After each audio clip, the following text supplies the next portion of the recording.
Hello everyone, welcome to day 2 of Team TVGS fundraising as part of Extra Life 2025. We are going to be playing games for the next multiple hours in a row between now and about 8 p.m. Eastern Time.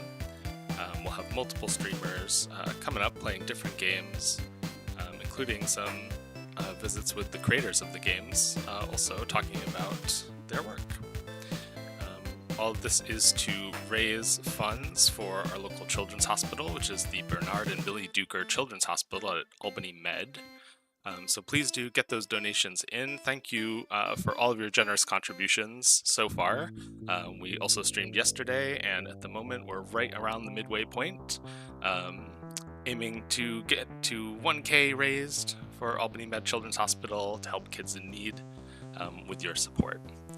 You can find all of the links to our donation page in the info for the stream, but the URL is extralife.org/teams/TVGS. We're going to dive into our first streamer of the afternoon, which is June, who's here to play Burrito Bear, continuing our bear theme from yesterday's RV game with constant bear attacks. We're going to have some bears and burritos. Starting up in just a moment.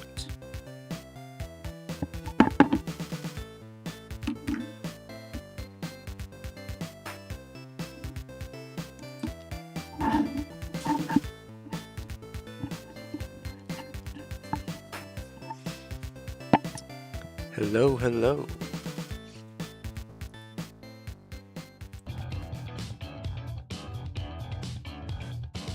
Alright, let me just check if it's... Oh, yeah, it's there. So hello, I am June, and I'll be playing Burrito Bear. This is a pretty small game, but it's very good. It's peak. I'm gonna start out the tutorial.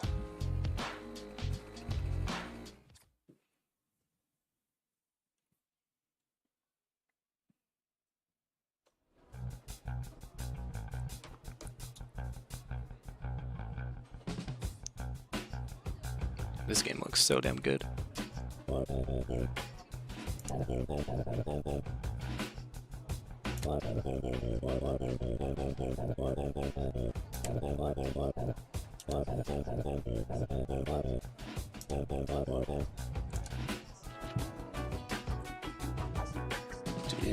It's awesome.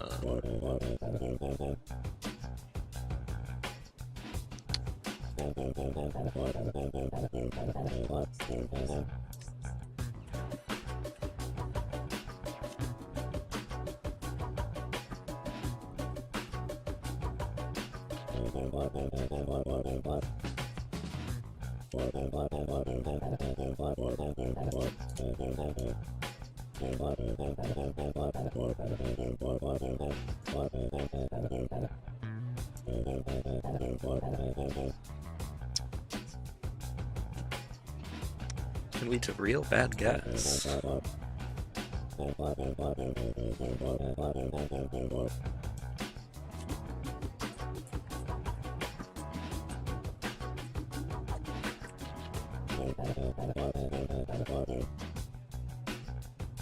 This is pretty realistic. This happens to me too.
Little known fact, they're going to add these to the Taco Bell menu pretty soon, in Q1 2026.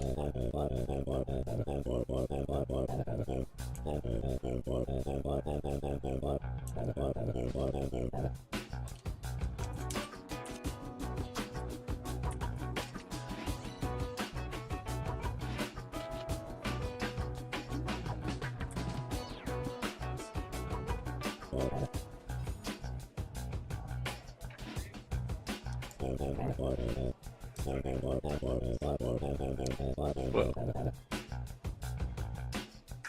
Wait.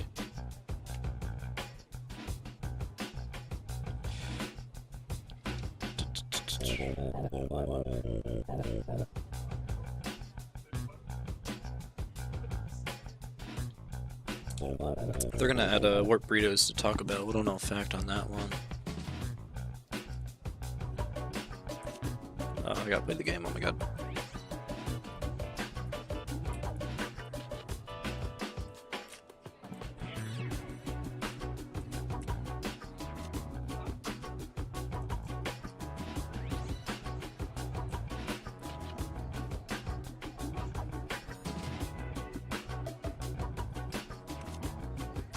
Dude, they got fat mechanics in this game.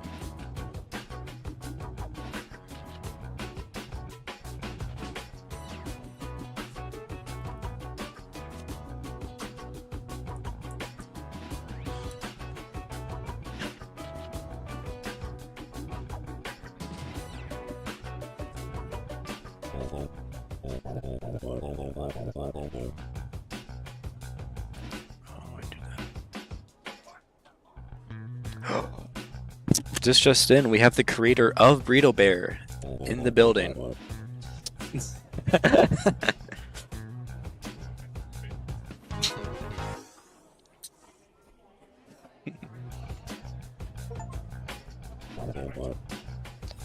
we good?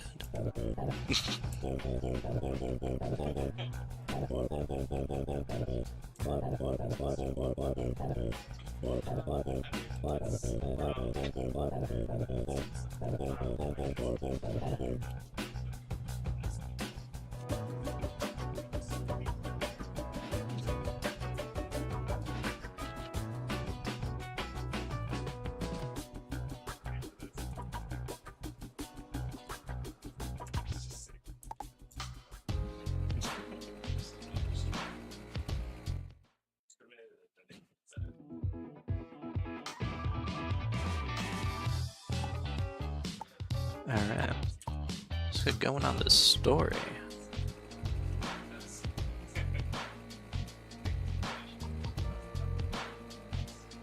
Forgot.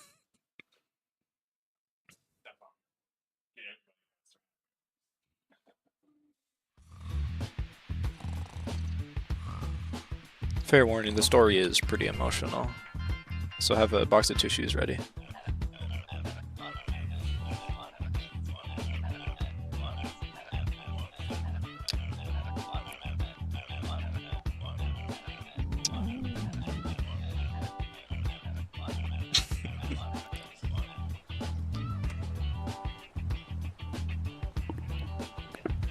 Is the audio on the stream good?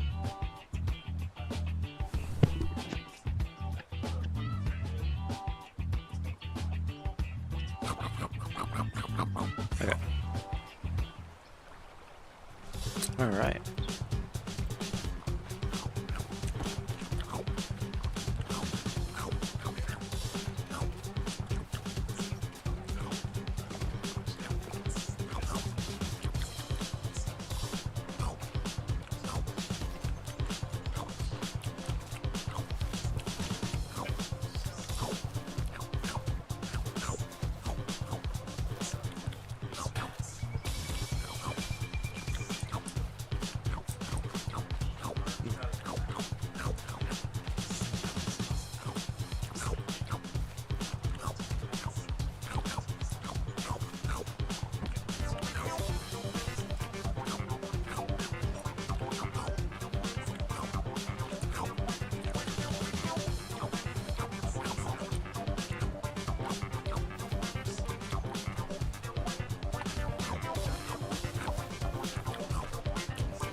Oh my god.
It's pretty similar to my thought process.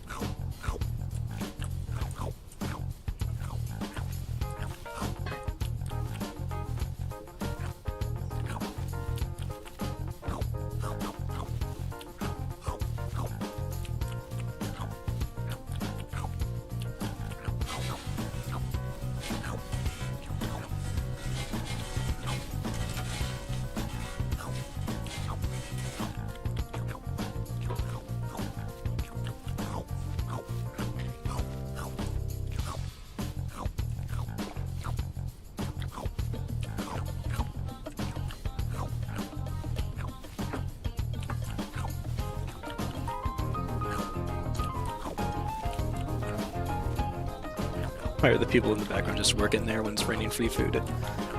You gotta respect the hustle. Like, they're really locked into the work. They don't even notice. Oh, hi.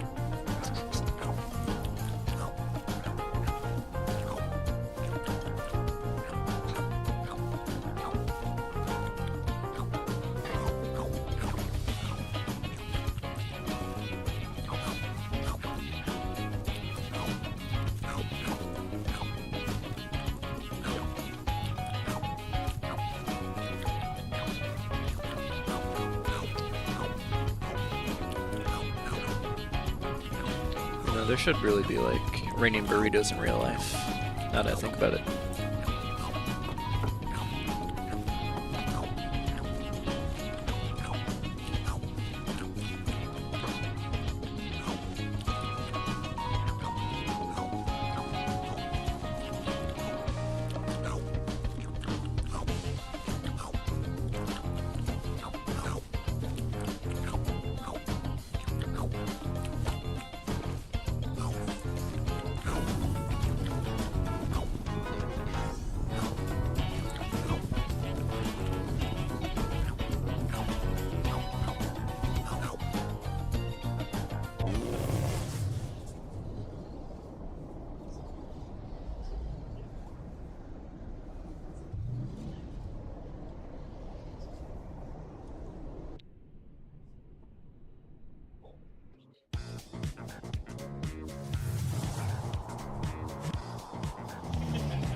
Wherever this bear goes, the burritos follow.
something real quick.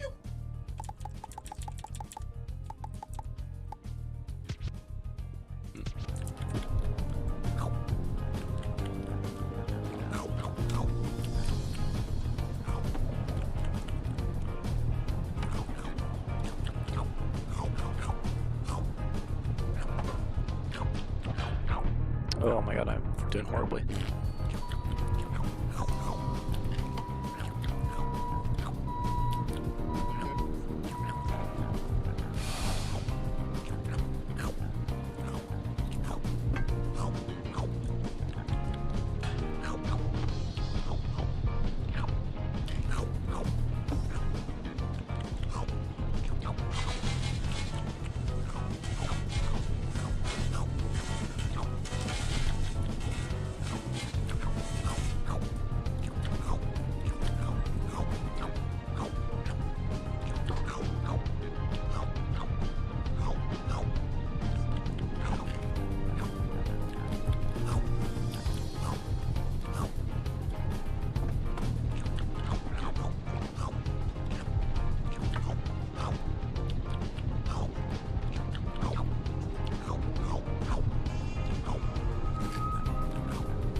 Nope.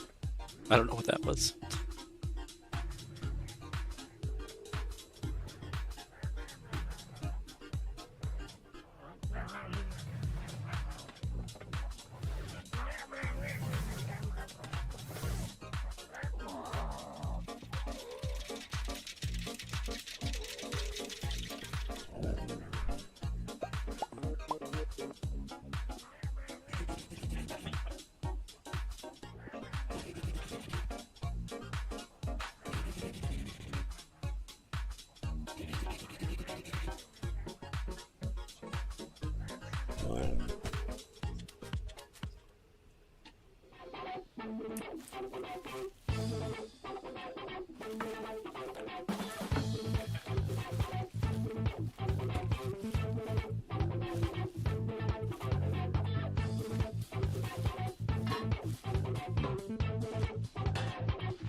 Oh, I am doing bad.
I'm gonna have to phone a friend real quick.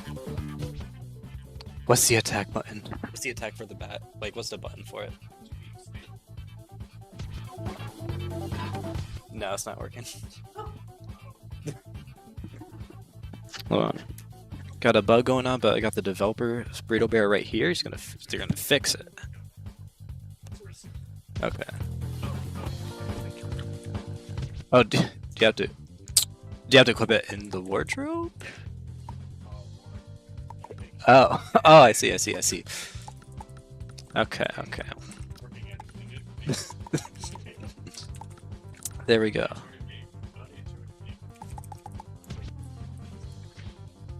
Alright, we're in it now.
Oh wow.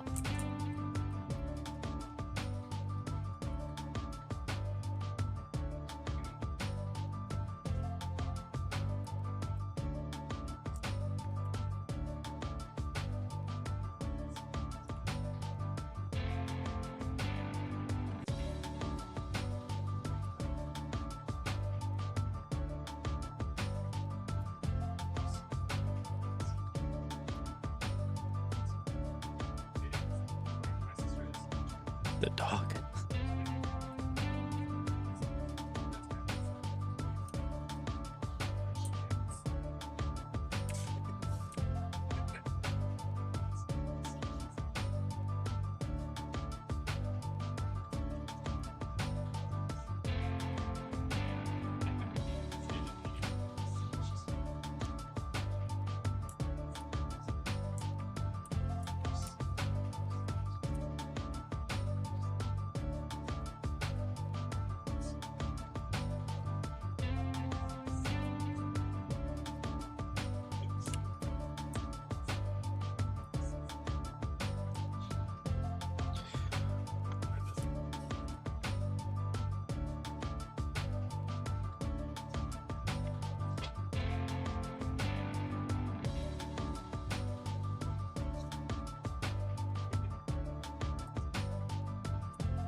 The kid who gave me $10. That's awesome.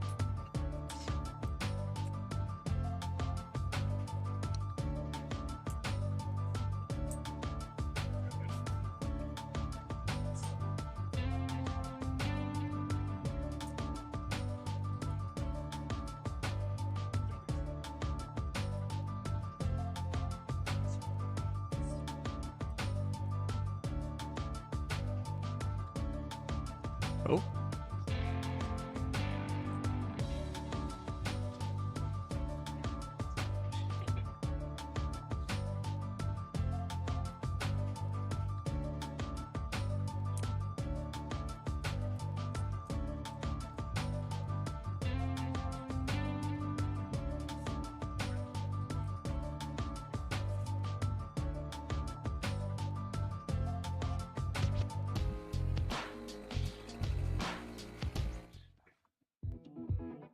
All right.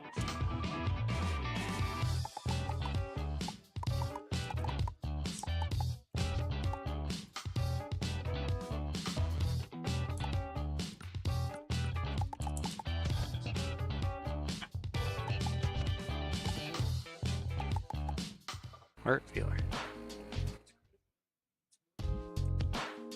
Ooh, whoa.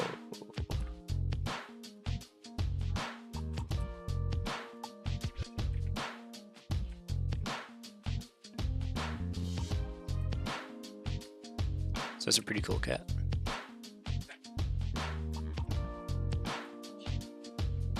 Alright.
big burrito.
Ooh, new stage.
Oh, big burrito.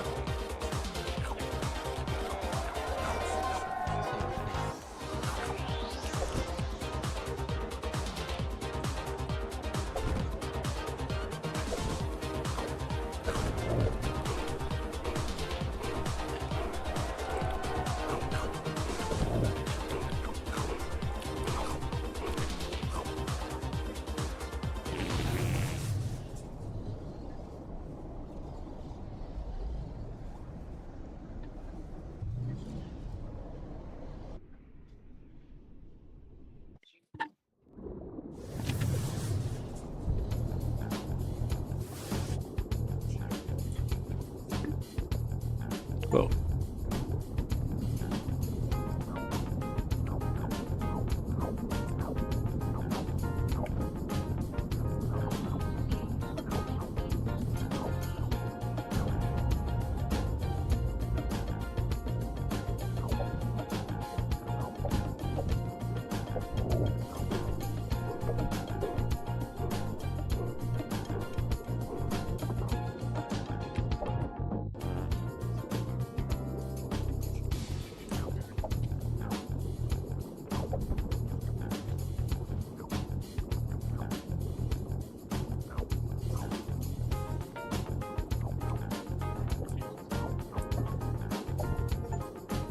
What? That's awesome.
Oh.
Oh.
Toilet.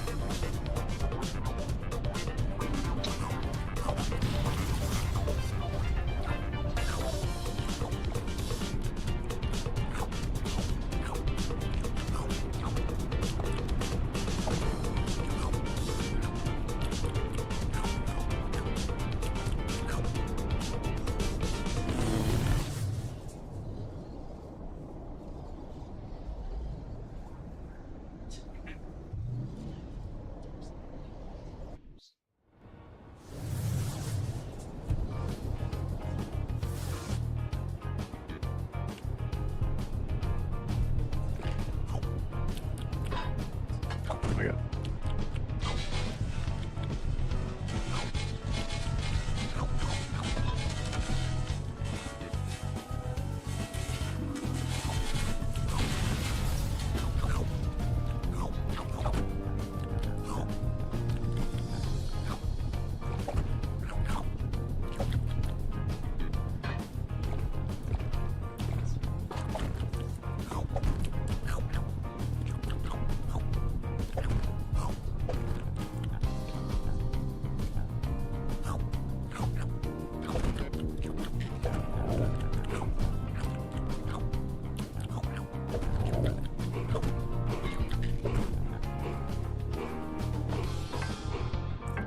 Oh, it's bad. Oh.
Whoop.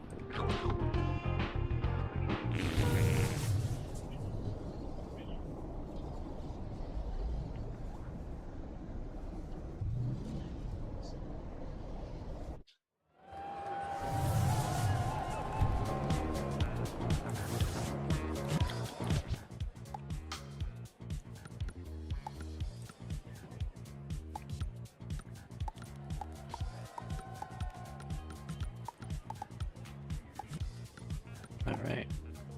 My guy is looking stylish.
Let's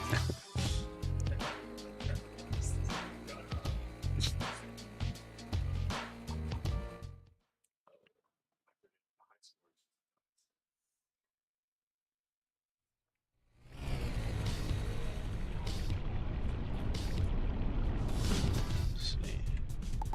Do want to check out what the high score is.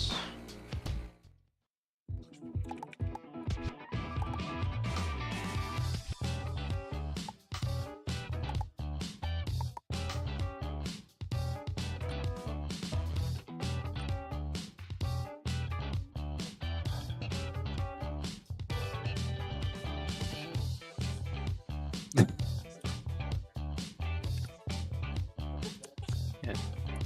1 million is absolutely insane.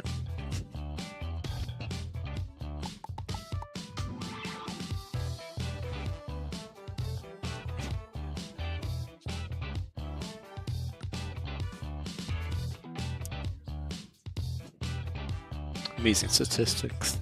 People farted on.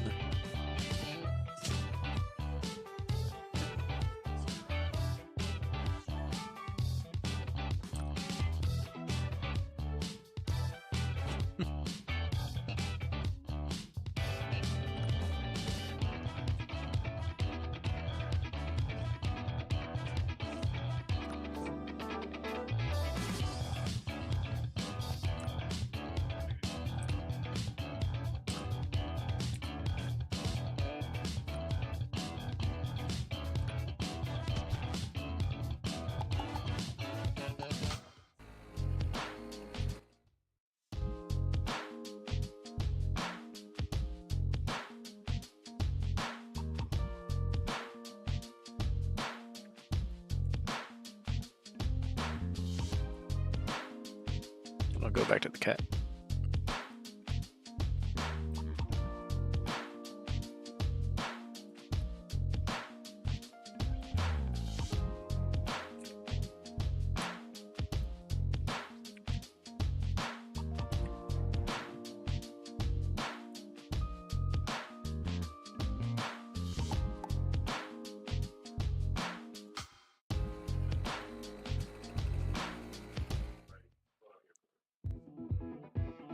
Let's see, what time is it? It's 3:50.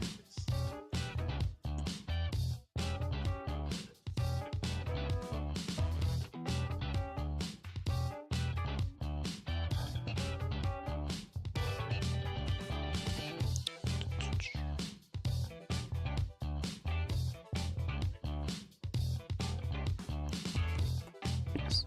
Next game is at 4 o'clock, right? Okay. So I'll call off Burrito Bear here. This is a very good game. It's on Steam. Like, I suggest, like, check it out. I think, like, first and foremost, if you're able to support the Extra Lives campaign, it goes to a great cause. And if you have extra spending money after that, check out Burrito Bear. Okay. Now, call it off there for me.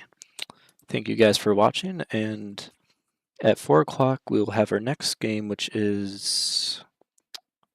I need to get the name of this. Right, so the Songbird Festival. I said that wrong. The Songbird Guild. Actually sounds like a really good That'd be great. We could do like a map. All right.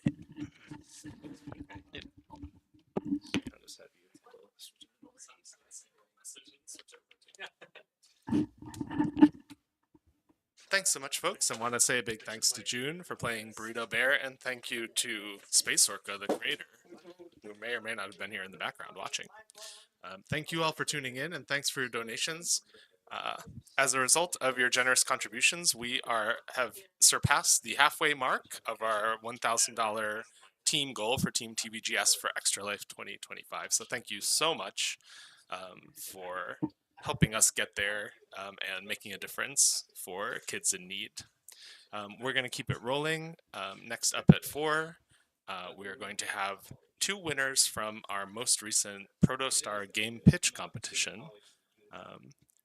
Some developers behind the Songbird Guild and the festival are going to play each other's games and talk to each other about them. So stay tuned, and we will be back soon.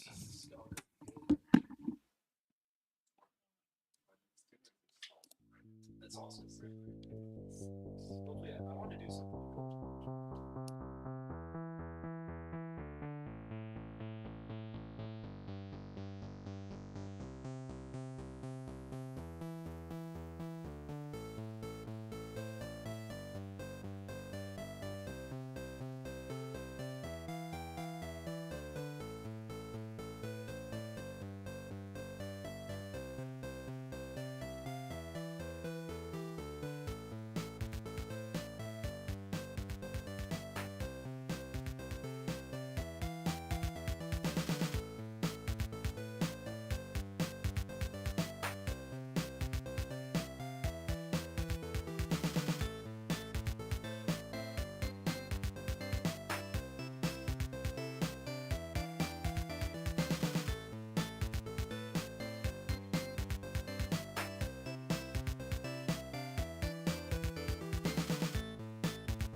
Oh, hello. Testing. All right. Yay. Issue, I have got to make you come out of headphones. Alright, say something again. Hey Tess, how you doing?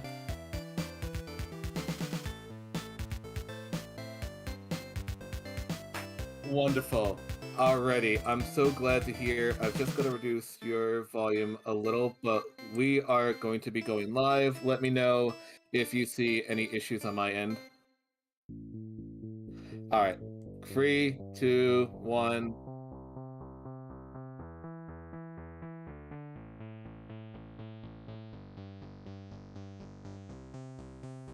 Good call, good call. Yeah, by all means.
Testing. Testing. Testing. Hello. Hello. Oh, okay. Just go ahead and say like testing or something as well. Testing, testing, 1, 2, 3. Awesome. Testing, testing, 1, 2, 3. Alright, are you ready to start? I'll be starting my stream, and how is that going to interact with Tech Valley Game Space's stream? Testing. Okay. I can hear myself. Oh yeah, I can hear both sides. Okay. Just go ahead. Hold on. I'm talking to Jamie, also talking to you. Yeah, sure. So you said we're just gonna record the stream and restream it? No, we're not. We're not. The recording is just a little testing. Oh, the recording is just a little testing. Okay. It can be heard on the stream. So Okay. Just so you know. Okay. All right. Yeah. Yeah, I guess just get it set up however you want. It's just running the festival and making sure that shows on the stream. Okay. And then after that, Okay. Okay. Well, Core was gonna do the Songbird Guild first, and then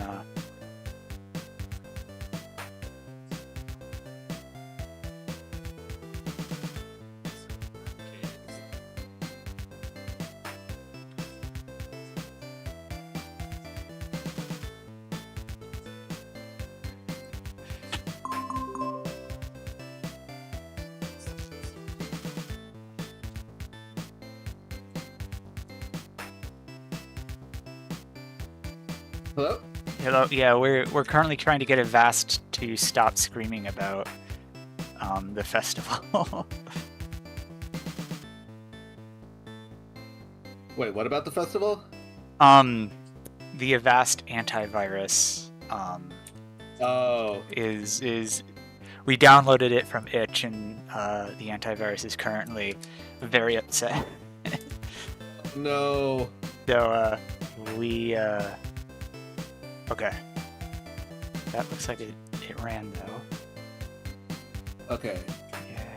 So yep. Yay. So when we switch games, do I just switch over to the Unreal thing there? yeah. Okay. I can help you with the transition. Okay. All right. Sounds good. So I think the other thing is that we need to make sure that this works because you're going to be basically watching Okay. the game on Discord, right? Right. Okay. Let's give it a whirl. So.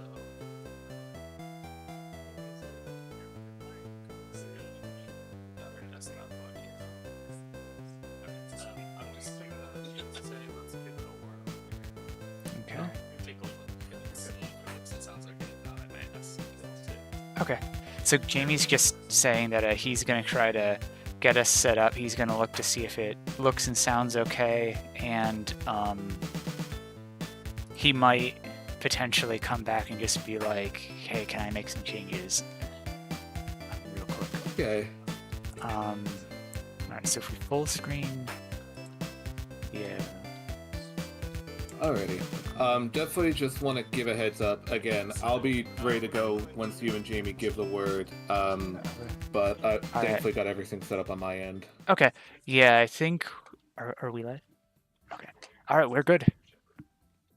Alright, we're good. I'm Yep. gonna go live. Yep. Alrighty. Alright, we are going to go live. I'm hoping I can be heard. Let me just quickly modify the name of my stream.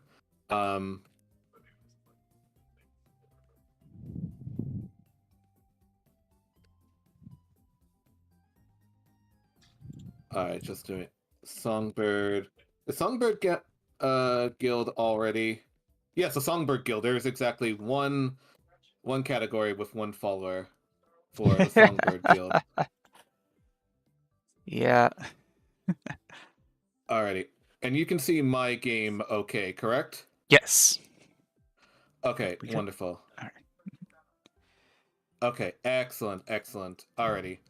So, hi everybody. Welcome. Thank you for joining us from both Actual Core Twitch and Tech Valley Game Space. So, we are raising funds for Extra Life, Team TVGS. Hi, Lauren. Great to see you. Thank you for joining, my handsome partner. I am joined by my dear friend Tess. Tess, Hello. why don't you introduce yourself?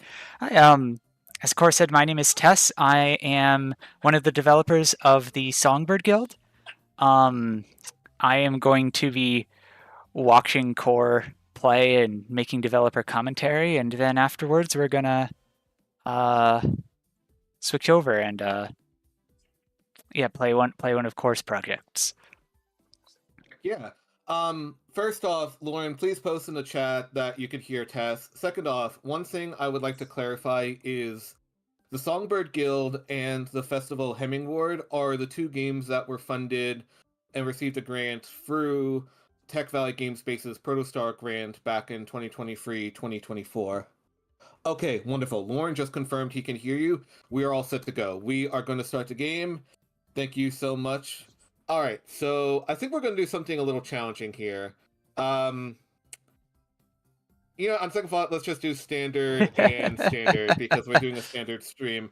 But I technically did play through this, funnily enough, with Lauren as well last year. So this is going to be the second time ever I'm playing through the full Songbird demo. All right, so I will provide some light narration. My palms sweat a bit as I walk into the pitch black simulation room. Also, again, Tess, feel free to chime in if there's anything in particular you want to comment on. Okay. Let's do this! Bree! My favorite. Well, here we go again. Let's try not to screw up this one. That's a rotten attitude, Bree. God, my voice got cracked. Hi, Katori. No, it works perfectly for her. Hell yeah. Just think of all the great food we'll be having once we finally have jobs. God, that's such a mood. You don't want to keep having soup-flavored food cubes every night, do you? Actually, we've run out of money for soup flavor. I think we've officially reduced to unflavored food cubes. I audibly gasp. But before I can say anything, the sound of an intercom turning on cascades through the room. Welcome, Katori Mori and Bree. A pause. The sound of paper shuffling can be heard through the intercom. Bree... Butter nuggets? Yes, that's us. The guild rep mutters something under her breath as she picks up more paper.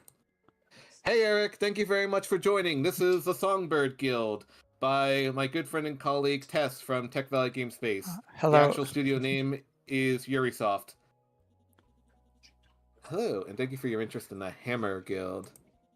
The Hammer Guild has an esteemed reputation of 238 years building yada yada yada. You don't care about the stuff. We hear her flip through the pages of the packet. Okay, so basically there's a big purple guy and some friends in the building, and they want you to beat him up, okay? Sounds like fun! Sure. I'm just gonna hit the button, let's get this thing started. Alright, combat! Machines whir to life around us, and after a beat, beams of bright white light penetrate the darkness. Sand-like material in the walls and floor shifts and then solidifies to resemble a rough forest environment, complete with a tall forest canopy. And just as suddenly as it started, the scream becomes still, with only the sound of a few distant animals to be heard. Looks like we're near the Weeping Cliffs. Pretty close to home, actually. I really do like that you have the glossary terms. I have to figure out how to do that in Unreal. There's a plugin that I think I have to actually buy that will help with that, but I adore that you've got those explanations in here. Yeah, I'm very big on like world lore in the games that I play, so I was definitely like, this is going to be one that has a little glossary of like more info on everything. One hand. Yay! Yay. Let's look around some more real quick to add to that world building.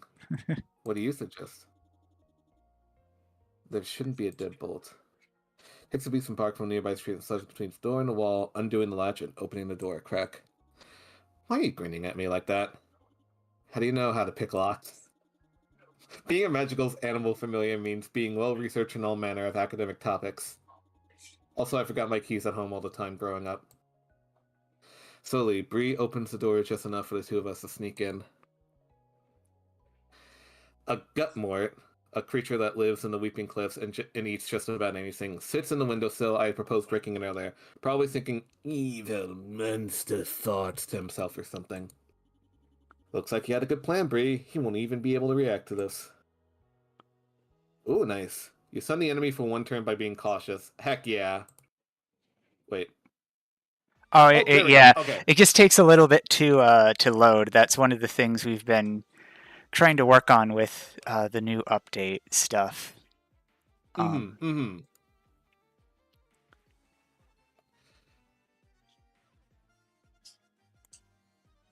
Alright, so combat is fairly straightforward as far as turn-based RPGs go, correct? Yeah. You pretty much have the same 4 moves. There will eventually, as we get further into it, there will be more characters that come in. But a lot of it is more about sort of experimenting with the ways that the moves interact with each other, rather than the progression system is more about like you learning how the system works, is kind of how it is. It is also a game that's much more focused on like narrative and exploration. So, oh no, you can't hear me again. Oh wait, can you hear me? Wait, yeah, no, I can hear you. I Okay. I've been silent just to make sure. Okay, sorry. A message just came in on my phone from Discord. It says, like, anyway, but anyway, I'm sorry. Now I actually you were don't saying remember. about narration. Oh, yeah. And yeah. Yeah, so it's kind of meant to be a supplement to that. It is fun that Bree can just give the enemy a poison lollipop and they'll eat it and suffer the consequences. And that's that. That must be the purple dude. Get a big boulder and throw it at him. What all your solutions involve throwing rocks? It sounds like it'll take a lot of energy. We should probably save ourselves in the actual battle. Actually, wait, hang on. Oh, yes. Hee hee. Delightful. Housewarming gift! The slated creature doesn't appreciate his present. In fact, he tries to re-gift it to me. And attempt to fly straight for the wall behind us just after we duck. You're being evicted. Bree just slides so close to my side, ready to fight. That's Bree, alright. So the first choice in this tutorial is usually split 50-50. That second choice, basically everyone who plays the game is just like, yeah, of course I want to throw boulders at things. So yeah, it at first I was like, well, should we even include it, because everyone just wants to do this thing, but then like the act of I chose to do this, like it was my choice to throw this boulder at this person, was like something that people seemed to like as well. So the expectation is basically that everyone's going to go in choosing violence. Heck yeah. Let's see. Okay, so they don't have flames, so I'm gonna rest, and I am going to generate magic with Bree. I do like this delicate balancing um of magic and stamina. It's a very nice touch. So, Thank you. oh, interesting. All right, the big guy, Kaboosh. Lauren just said, I mean, of course, I want to throw boulders at things. Yeah. Also, I just remembered, Tess, can you do me a slight favor and call Yes. any comments on the TVGS stream? Just because I can only look at my stream through Okay. here. Are the Thank you. comments for the stream on that? Okay. I can only look. Yeah. Is there a way that Oh, I let's could see. just? Oh, okay. They're also over here. Okay. All right. All right. I've got a monitor where I can see them.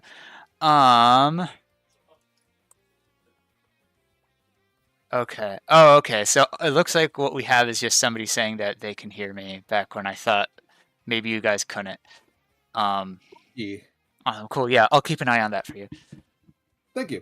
But yeah, no, I do enjoy the balancing of resources and how you have everything set up with combat so far. I don't like Bree getting snacked on though.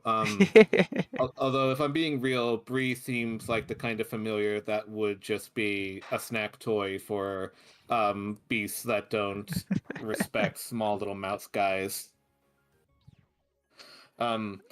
When Lauren and I played on our own a year ago, we were especially fond of Bree. Also, we won. I can't remember if we won the last time. Let's see. A pile of sludge that begins to seep through the floorboards. Delightful. Quick, downstairs! Uh-oh, midair. My momentum swings my feet from under me as I assume my fist has stopped dead. A tingling sensation runs down my arm into my chest, and my magical girl form falters for a second. What the? The room in front of me glitches out of existence, an 8-legged creature standing in its place. Bodkins? What are they doing here? Katori, duck! I feel another clot of webbing hit my back and completely lose my magical form. The Bodkins quickly overwhelm us, and we take tremendous amounts of simulated damage. Yikes, a buzzer goes off and the simulation fades. But we were doing so good. Well, I'll save you from the speech, but if you're ever in a situation like that again, it says in this packet that Bodkin webs are flammable. I mean, the packet you didn't read to us? Look, kid, I'm paying minimum wage to press buttons when they light up on a computer. If the buzzer goes off, you don't get in, and there's literally nothing I can do about it. I grumble under my breath. Why don't we go get some food and wind down a bit? Great idea. Lauren says, to be fair, Bree's head looks very chewable. Vroom. Convenience store time. Yes. They're the food cubes in the freezer back there. Oh, that's delightful. I never noticed that the first time. I even see the pizza cube. I love that. Oh, I love this face. I love Bree's just sheer shock. Hello. Oh, yes, I love this art. This is Butch Starkiller from the Cobra Guild. The Cobra Guild. Special Ops. Their job is to save magical girls who are lost or injured doing field work. Is this the one and only Katoro Mori I'm speaking with? This is her. I put the phone on speaker so Bree can hear. Excellent. I got the note from your interview today. Really good stuff, kid. Really good stuff. In fact, we're up for giving you a test. Thank you so much. What sim room do you use? Ha! Sim room? Those make girls soft, kid. This is a real test. You know the Bodkin Ruins? I pull up the area on my phone and look over what other magical girls are saying about it. Thought to once be home to tribal royalty, the Bodkin Ruins are primarily known as a hotspot for pre-collapse treasures such as Catterson dust. Interesting, interesting. Shiny silvery metal used as lubrication for machinery as a heat sink. Interesting. Is Catterson dust thermal paste by any chance? Bingo! You'll find out. Oh, delightful. Bring us back one of them Catterson sticks, and you'll officially be part of the guild.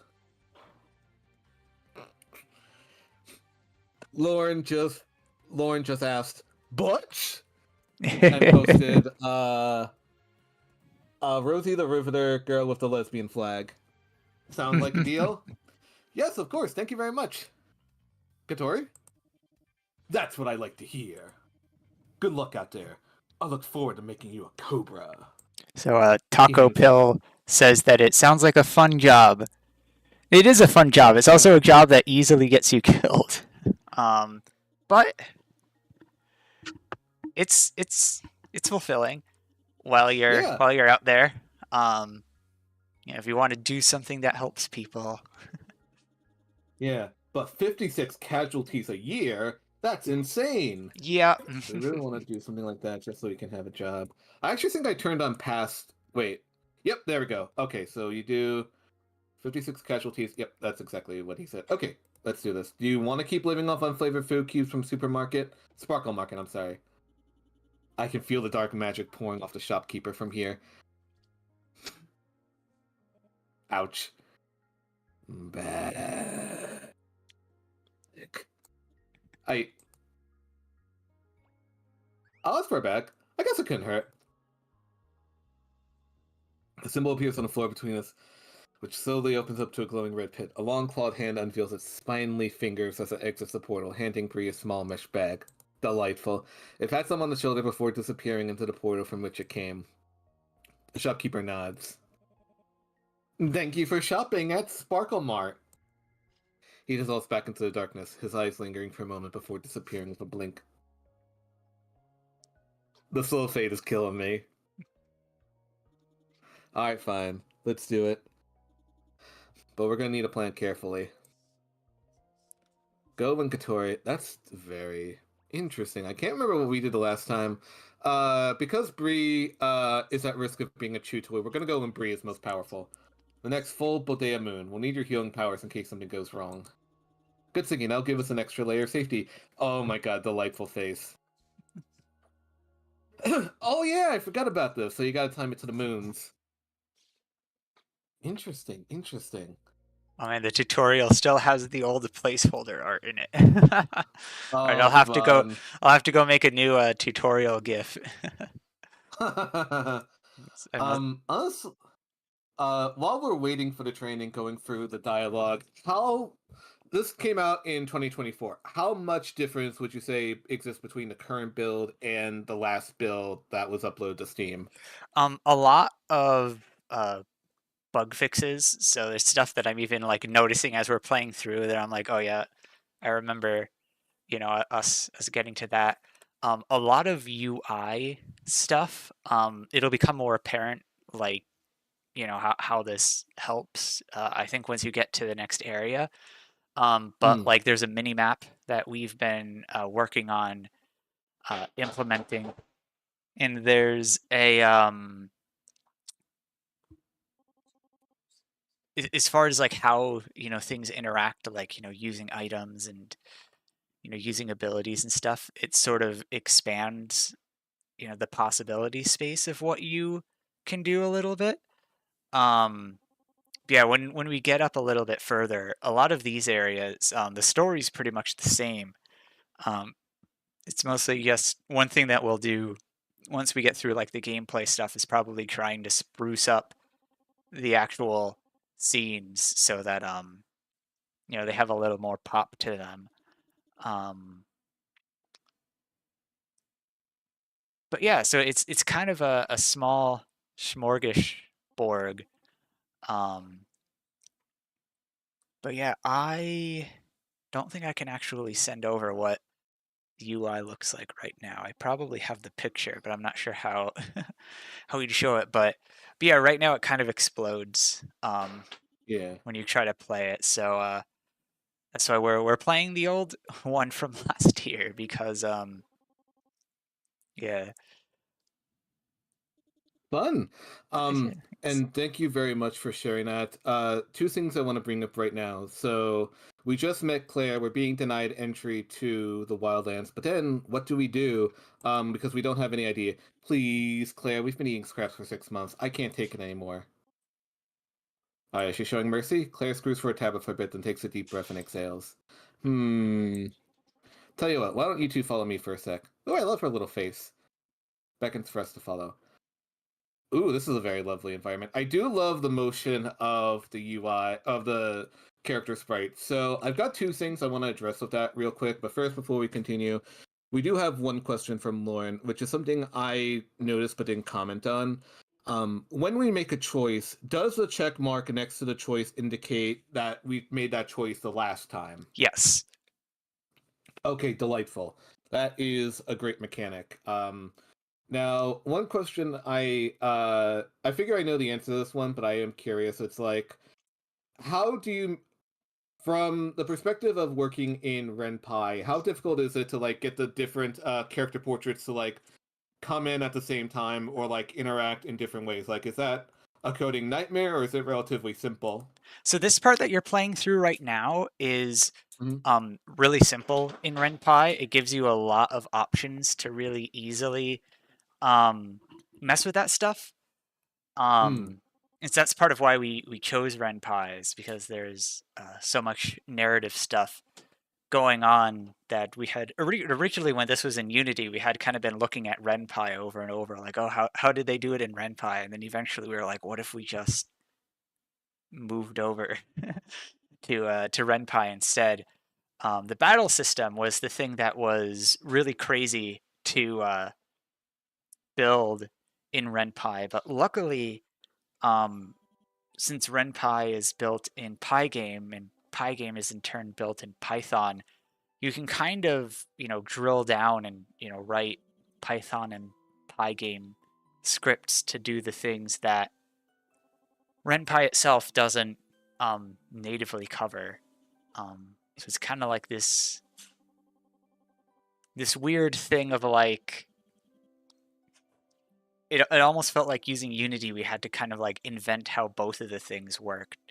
Here in Ren'Py, it was probably harder to invent how the battle system worked, but at least a lot of the stuff that surrounded it, we kind of had the tools that we already needed, and all of that stuff about how the characters move around and interact and light up when they speak, and all of that stuff.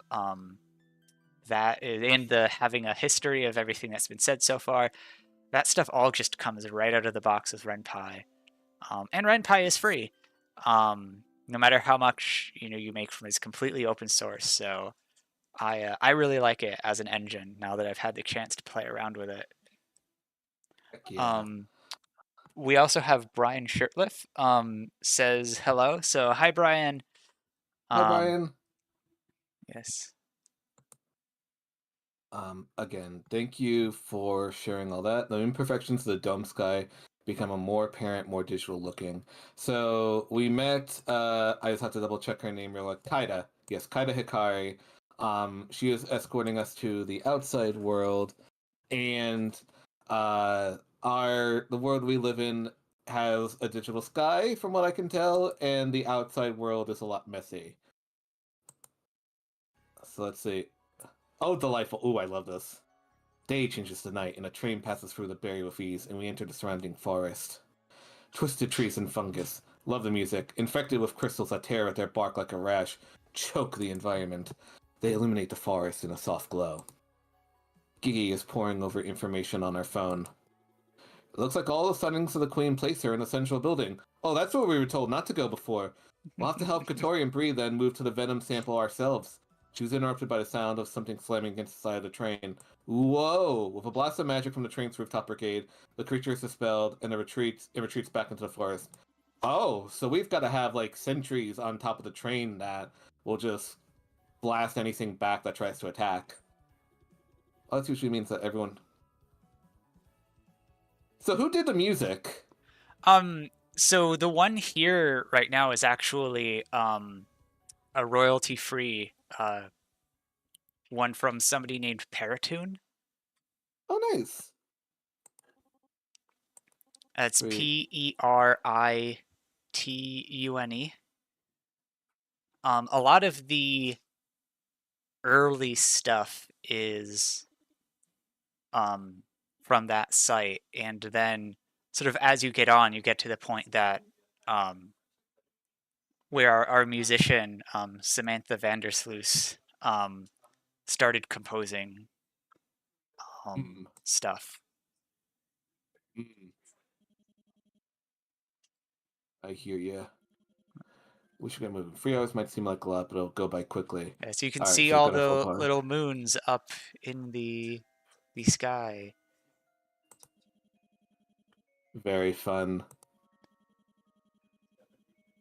You can limit the chances of it slithering over to another building to greet us. They seem deliberately connected to the central hub for a reason. Interesting. But to my surprise, when I look around, I see a crooked building off to my right, not connected to any of the others. Somehow I didn't notice it until now. What about that one? That'll do. Odd details. The building warps. Pieces jump out of place and others go completely missing, then quickly set themselves right again. Oh, Lauren just commented that that's a cute detail, the moons. Ooh. Oh, thank you. We could ask Kaida what to do, but we're going to do something we didn't do the last time. Burn the building down. Wait, nobody move a muscle. Yeah, let's freeze. Bree, give me as much magical energy as you can. Oh, but we do have Bree. Bree nods. I concentrate the energy in the pit of my chest as tightly as I can pack it. And if I grunt, force it down both my force it both down my arms. Yeah. The flames make contact with invisible air shortly in front of us, revealing a bodkin web just like before. As the building vanishes in front of us, webbing and bodkins alike are ignited. The creatures run in circles attempting to douse the flames. Oh no! Oh my god, Kaida! I guess the Hammer Guild was right. Uh-oh! I do love that visual effect too. Sound effects cause extra complications to happen at the beginning of a character or enemy's turn. Ooh, burns cause a lot of damage at the very beginning of each turn, but it'll go away over time. Poison causes little, but doesn't go away. A stun character loses their turn, but this also goes away over time. Interesting, interesting. Alright, well... let's turn up the heat. This is delightful. Very Halloween-y. Alright, so now we've got 2 more teammates. We can crank up the heat. Middle one is getting focus fired.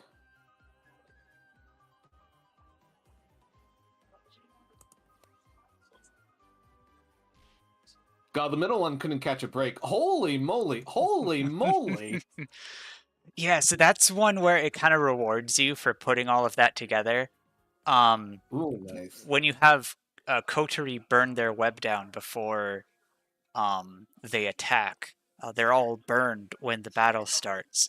In Gigi, the ability that you use for her says in the description that it's stronger against burned enemies. So if you put those together, then it absolutely destroys them. Oh my gosh. I didn't realize it was going to be that chaotic, but also, so is this true? Yurisoft does not condone arson. Yurisoft does not condone arson, unfortunately. Wonderful. Unfortunately. Yeah. Oh gosh, where do we even go now? Lacking good enough option to get excited about. We wordlessly begin to walk upwards towards the nearest building, and hope for the best. But thank you for clarifying. We here at Actual Core Corps and also Tech Valley Game Space don't condone arson either. Let's try the front door. Ooh.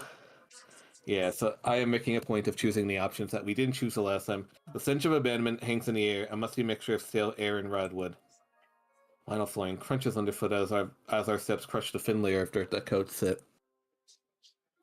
Most of the room's back end with a large logo of it that reads Bodkin Technologies, whatever that means. I wonder if it might refer to objects that litter the few desks around the room. They appear to be electronics, barbaric ancient devices that carry lightning in their veins and belch flames when broken. It's a wonder these ancient humans didn't blow themselves up more often. Light from a single window illuminates a door on the opposite side. Scuttering sounds can be heard from the other. After my eyes have a chance to adjust, I realize there is another open door, tucked in a dark corner the window doesn't illuminate. And finally, a door smaller than the others looks like it goes to the back of the building. Oh, interesting. Okay, so we did do all of these. So we're just going to... Let's try this one first. Go through the small door to the back. We walk in and we're greeted by a group of green and purple bodkins, eating what appears to be the remnants of something. 2 pink bodkins stand at either their flanks, keeping a sort of watch. They look more intimidating than the rest. 2 of them make direct eye contact as we walk in. Uh-oh. Actually, let's go for the front door instead. Okay, so we've done all. Follow the scuttering sounds. We go for the door opposite the window. 2 bodkins are dancing around a fire pit that casts a sickly green flame on the wall. Food. Yes, food has come to us. Time to roast over fire. Time to eat. Yeah, let's fight them. Oh. Oh god, poor. Okay, there we go. For a second, I was like, "What?"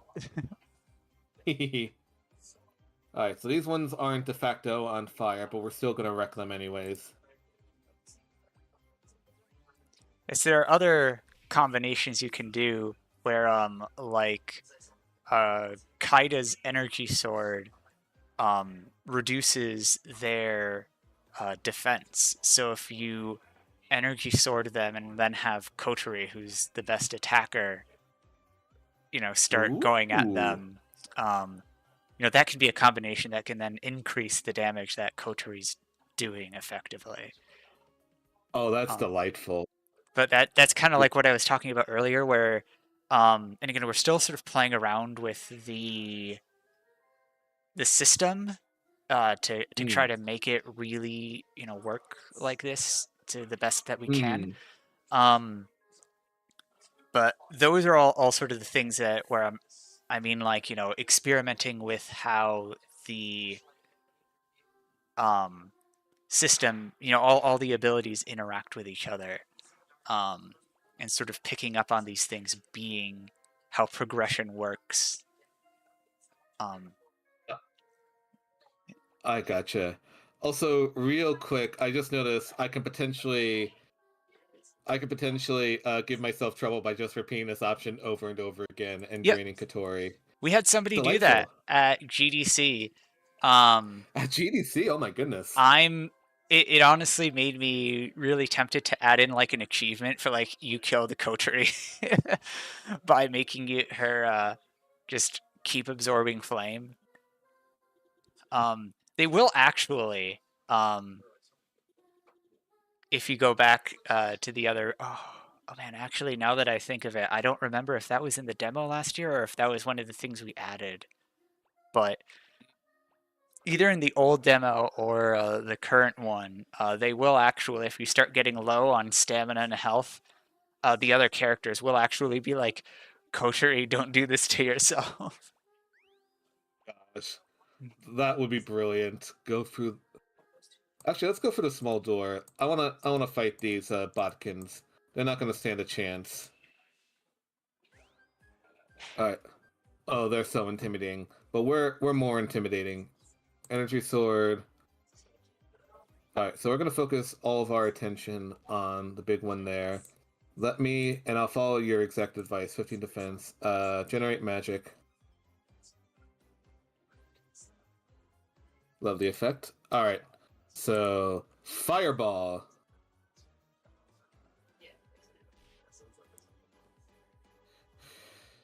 So I'm doing what Overwatch players used to love to do with the GOAT strategy, which is just absolutely focus fire enemies with just attack after attack. Oh, oh no, Gigi got bitten. Okay. Oh my gosh. Okay. Healing treat for Gigi. We can't allow her to die.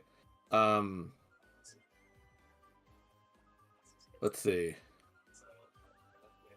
Alright, let's focus fire on the orange one. Oh, yeah. Oh, wait.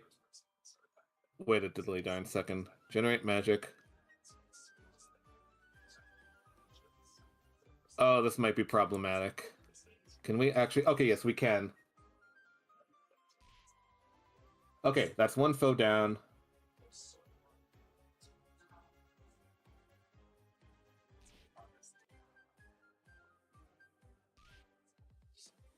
Okay, let's see. Okay, everybody's taking a little bit of damage here. I'm gonna try a risky strategy. I'm gonna have both Bree and Gigi bolster our magic just so we can go ham on the foe. Oh.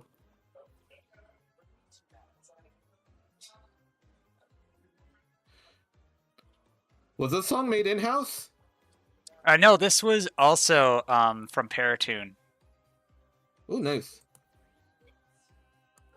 Alright, we're going to invigorate Kaida. Oh, I love the little fist. Oh, that's delightful. Alright.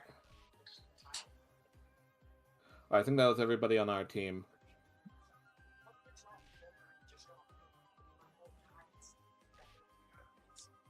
Oh, no. Oh, no!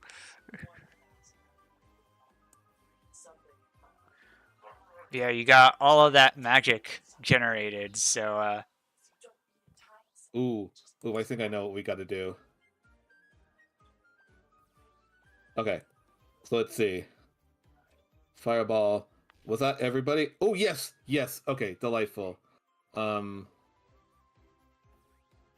let's try stunning the pink botkin. Oh no, retaliation. Ooh. Okay, Kaida can take a few hits.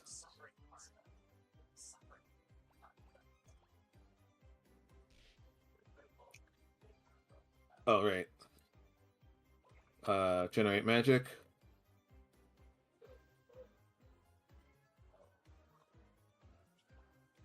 Oh, green fireball.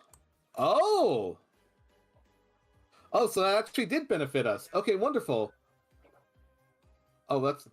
Oh, that's wonderful.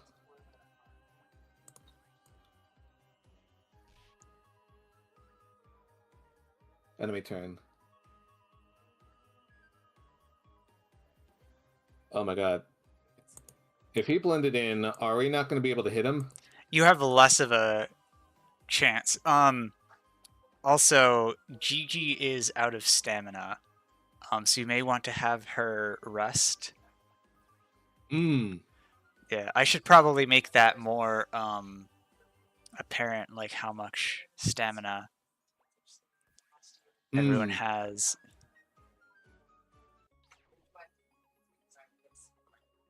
Yay, you did it! Thank you. They all turn and flee out the door. That's so cool. Oh no, they got small again. Oh. That's we can't figure out why that happens.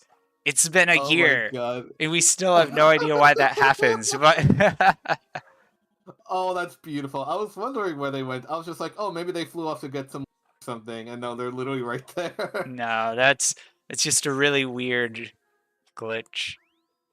Oh, I love that. Ooh. One of the floorboards is slightly lifted.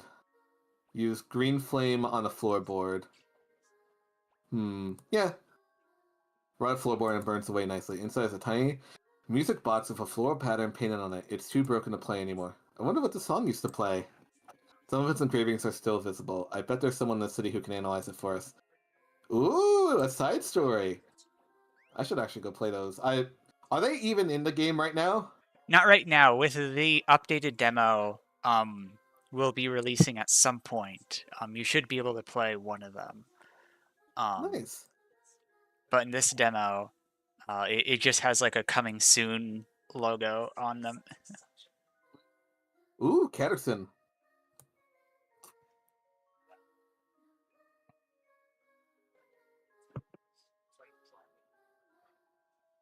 Back in the box and closes it up. That's everything you needed, right? Yes, it is. Yippee, then we should move on. Gigi and I still need to confront the queen, and we need to be back before the train ourselves. Okay, so one thing I want to note, because I know we're getting close to like both the final encounter and like the ending sequence and all that. I think when we transition to the festival, I should be able to have my stream send my viewers to your stream or Tech Valley Game Space, so we should be good for that. I might just have to quickly look up how I do that. Okay, yeah, I'm Oh. gonna reach out when we do the switch too. I'm gonna poke Jamie also, so we can have you guys look at it together. Wonderful. Excellent. And Claire must be running late. Oh no. Lead conductor on the Tourmaline Express and high-ranking magical girl in the Wyvern Guild. I've been checking the countdown clock until the train arrives, and it keeps jumping back up. Uh-oh. Good, that will buy us some time. Oh, that's a good thing. Key and I will go to the central building. You two go back to the station and spare. Thank you for helping us! And it's the largest smile I've seen her. Love her face. You're very welcome. I look forward to hearing more of your adventures. You have the skills to become an exceptional magical girl. I'm all over my words a bit before speaking. Can we help you? You've already helped us so much. Kai's face turned stern. No, I'm not putting your lives in danger any more than I have to. Besides, you're strictly forbidden from entering the central building. Claire would have a fit. But I said no. I do love the little zoom-ins like that for dramatic effect. Those are great. Defeated, I start walking back to the station. And Katori? She pauses for a beat longer than I'm expecting. Remember what I said earlier. If we're not back by the time the train leave without us. Oh, man. How much time until the train's here? Half an hour. I can't help but worry about Kaida and Gigi as we wait at the station. Bree and I tried playing games on our phone, but it does little to distract me from the pit building in my stomach. When I was with her, I felt this incredible sense of safety. Man, she's got such a peaceful yet smug look on her face. Delightful. I can't help but hope she'll continue to mentor me after this night is over, even though I know she has no... Interesting. Are you even paying attention? The platform started disappearing 5 minutes ago. I bring my focus back to the phone screen just in time to see my character lose his last life as he plummets to the lava below. Alas, I'm sorry, I rub my eyes with fatigue. Yeah, it's been a long night. How long is left now? Bree's face crunches with confusion as he checks his phone. It still says half an hour. I hope she's here before the sun rises. I doubt they'd be that late. You know how dangerous that would be. Still, I peek my head out of the bluish barrier and notice the sky is already starting to get lighter. Uh-oh. Kaida and Gigi aren't here either. They won't have the power of the moons for much longer. We anxiously wait around for another hour with nobody showing up. Then I notice the Tourmaline Express coming towards us in the distance.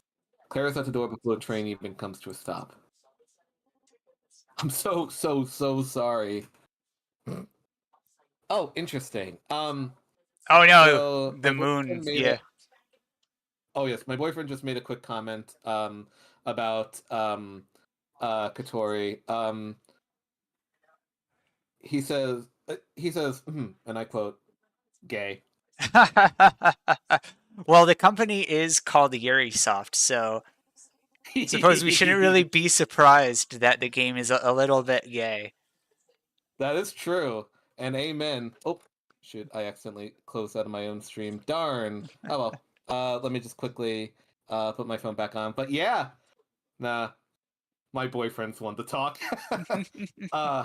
Let's see. We had a tree down the tracks, but then the tree came to life and shot Stontrix's magic out of its face and fried all the magic tech on board. And Lauren just said, only a little bit. You know what? Never mind. We need to go now. Uh-oh. She cast a worried glance at the sky as Bree and I board the train. All right, we're on the train. I took one last glance towards the ruins, hoping to see our new friends running towards us. But there's nothing there. Oh man. Where are Kaida and Gigi? They're still in the central building. Claire curses under her breath. Oh no. I really can't wait any longer. At this rate, the sun will be up by the time we get back to... And that means a huge power dip for all of us on board. But we can't just leave without her. Claire chews on the end of her stylus. Alright, 10 minutes, but if she's not back by then, we have to leave. Alright, thanks, Claire. 10 minutes comes and goes, but there's still no sign of a miter on them, or our missing companions. What's going to happen to them? The Cobra Guild will come find them, but at this point, there's no way they could be out before sunrise. They'll have to make an expedition once the sun sets again, but I'm not sure if anyone could last that long. Well, we're part of the Cobra Guild now. Let's go help. No, there are rules about team size during rescue missions. I can't think of one situation where they'd send a solo pair to a building like that. We may just need to accept that the two of them have met their fate. Oh, I can't help it. Gigi and Kaya did so much for us, and we're just going to abandon them? That doesn't seem right. Well, I don't care what you say. I'm gonna go help them. Whoop! I charged out the door and through the station's barrier. You get back here right now! I mean it! Oh, for the love of... We can't stay here any longer. Alright, everyone, let's move out. I run towards the central building and frantically look around. My urgency surprises even me, but the idea of people who helped us so much dying for their sacrifice is too much to bear. Bree is still small for some reason. Oh no! Bray has been permanently shrunk. Katori, it's not your fault this happened. We're not going to be able to fix anything. No, I'm tired of being treated like a child and told to stay in my lane. I'm a fully fledged magical girl capable of tackling any challenge I put my mind to. Hell yeah. I don't care if you, Claire, or any other guild says we've applied to say otherwise. In the middle of the room, three bodkins are throwing a large white ball back and forth. Uh-oh! They turn to stare at us and we enter, and a ball rolls unceremoniously in our direction. As it hit my foot, I realize it's not actually a ball, but a skull. Kaida, no! Throwback ball! Did I really do that the last time? I love it. Katori? Oh gosh, why did I just do this? That was so disgusting. It was like Perfect. some outside force compelled me, someone watching my every move. Lauren says, I think I begged you to, so I think he might have begged me to eat the skull the last time. If there's someone out there, I hope making people eat gross things doesn't become a trend for them. Ah! You make new ball, right now. Oh. Oh, yes, I remember this! Oh, okay, just hit ignore, and it should... Oh my god. Yeah, I think that's been packed up, but yeah. I think that's related to Bree being small, but I get it, it's all a weird thing, but yeah. Yeah. Um Holes Bree could fit in, but certainly not me. The only human-sized door. I have a very stupid idea, and I'd like you to tell me it's dumb. I literally just ate a skull. You're fine, King. What if I crawled through one of those holes and looked around? Just to see what's there. Honestly, I'm impressed Katori could just eat a skull. That's very impressive. It takes quite a bit of a jaw power. It does sound dangerous, but we're also pressed for time and don't have any other leads. Send Bree for the botkin holes. I'm sorry, Bree, but you do have a point. I don't love the idea of sitting you in there alone, but there's no way it could fit in there. Yeah, those were my thoughts too. Okay, well, yell at me if anything happens. He crawls from one of the holes in the wall, and I can hear some debris shifting under his feet for a while. Then, from a distance... Ah! Koto! His scream is cut off mid-word, followed by silence. Oh, no. Back in the central building. Oh, that's not good. Climb the stairs? Uh-oh.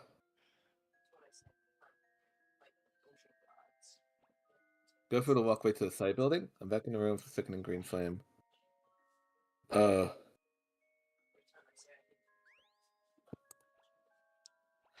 Hey, can I ask a dumb question? Yeah. Is Bree a guy or a girl? Because I thought I saw her referencing Bree. Oh, Bree is a guy. Kotori okay. is a girl. I had a feeling. Okay, they might have been referring to Gigi in that case, by she, her, so I got confused. Oh yeah, Gigi Okay. has she, her pronouns, yeah. I gotcha. Okay, so yeah. Go back to the central building. Let's do this. Back to the central building with the Buckins. We're playing with the skull. Yeah. Climb to shoot. Okay. I guess I'm go back down to the first floor. Okay. This what is heck where did the I do mini gotten- map kind of helps in the new build. Oh, without Bree. Oh, I just simply misheard. Or I just simply misread. Okay. Let's see. Go to the central building. Back to the room with the clean frame. Oh, I'm sorry. It's okay. I'll figure it out in a second. Lauren S. Is Katori eating strange things she shouldn't going to be a recurring theme? I can make it one. Delightful. Go through the walkway. Go to the stairs to the third floor. Examine room. A call for help. Pierces the ear. There we go. Gigi and Kaida are backed into a corner. Gigi hides behind Kaida's legs while Kaida holds up a shield, attempting to block the onslaught of Botkins throwing their bodies at her. Uh-oh. Hold on, I'm coming! I rush into the room full speed and into an invisible sticky wall. Oh, no, no, no! Uh-oh. I realize what I've run into far too late. Long after my struggling has got me further tied up in the thick webbing. The illusion dissolves, taking Kaida, Kiki, and all the Botkins with it. Instead, the real Kaida is next to me, suspended slightly in the air and tangled in the web worse than I am. Uh-oh. Uh-oh. The anti-sapping toxins have clearly been working on her for a while. It looks like she can barely lift her head. Oh, no. Also, Lauren reacted with a key smash. Oh no. KJLSDAF semicolon KL in response to your last comment. Queen! Queen! Queen! Queen! The purple bodkin, who was the first to shout, takes the lead, and as the others follow in quick pursuit. A few others bite into our clothing, hair, and web restraints in order to drag us further into the building and up a flight of stairs. Kaida does her best to whisper in my ear. I have a knife concealed in my rape boot. Can you reach it? Not yet, but I'll try my best. I try to wiggle myself over the Kaida, but I'm bitten by one of our captors as punishment. Youch. It feels like forever that we're dragged through twisting halls and up ancient stairwells. Finally, we're taken into a large room near the top of the building. The back wall is entirely made of glass, looking out over many rows of trees that make up the forest. Bree has been plopped on his side in the corner of the room, half his face smashed against the floor and his body bound with webbing. Oh no, Bree! Kiki is being turned on a pit in a fireplace to the right of the room.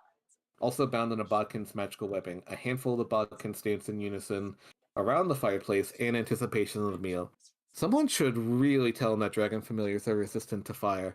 At the back of the room is a large black marble desk.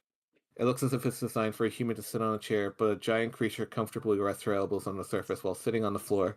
Her reflection faint on the desk surface. In front of her is a label that reads, Eladonna. Ooh, the Queen of Bodkins. More turn humans to more Bodkins. I don't like that. Queen, Queen, Queen. The purple Bodkin reading the charge climbs into the top of the desk. He purrs softly as Eladonna pets him with one of her scythe-like appendages. Ruh-roh! My, it seems my babies have finally found me some new prey. What kind of feast are we having tonight? She gets up from her desk and gracefully walks over to us. The purple Bodkin tries to grab her arm as she leaves and pouts when he fails to convince her to stay. She leans over, putting her face directly in front of mine. She's so close I could smell the rotted breath coming from her nostrils. Youch. You're a scrawny one, aren't you? I'll probably be hungry again half an hour after I eat you. She moves over to Kaida, investigating with a similar fervor. Far too muscular. Your meat will be so tough and hard. Youch. Finally, it's Bree's turn. She picks him up by the scruff of the neck and turns him over a few times, much to his fervent protest. Disgusting. With an effortless swing of arm, she tosses Bree over her shoulder and smack into the window behind the marble desk. No, Bree! The cheese mouse. The purple bodkin giggles as he watches Bree fly overhead. Eladonna rubs her temples.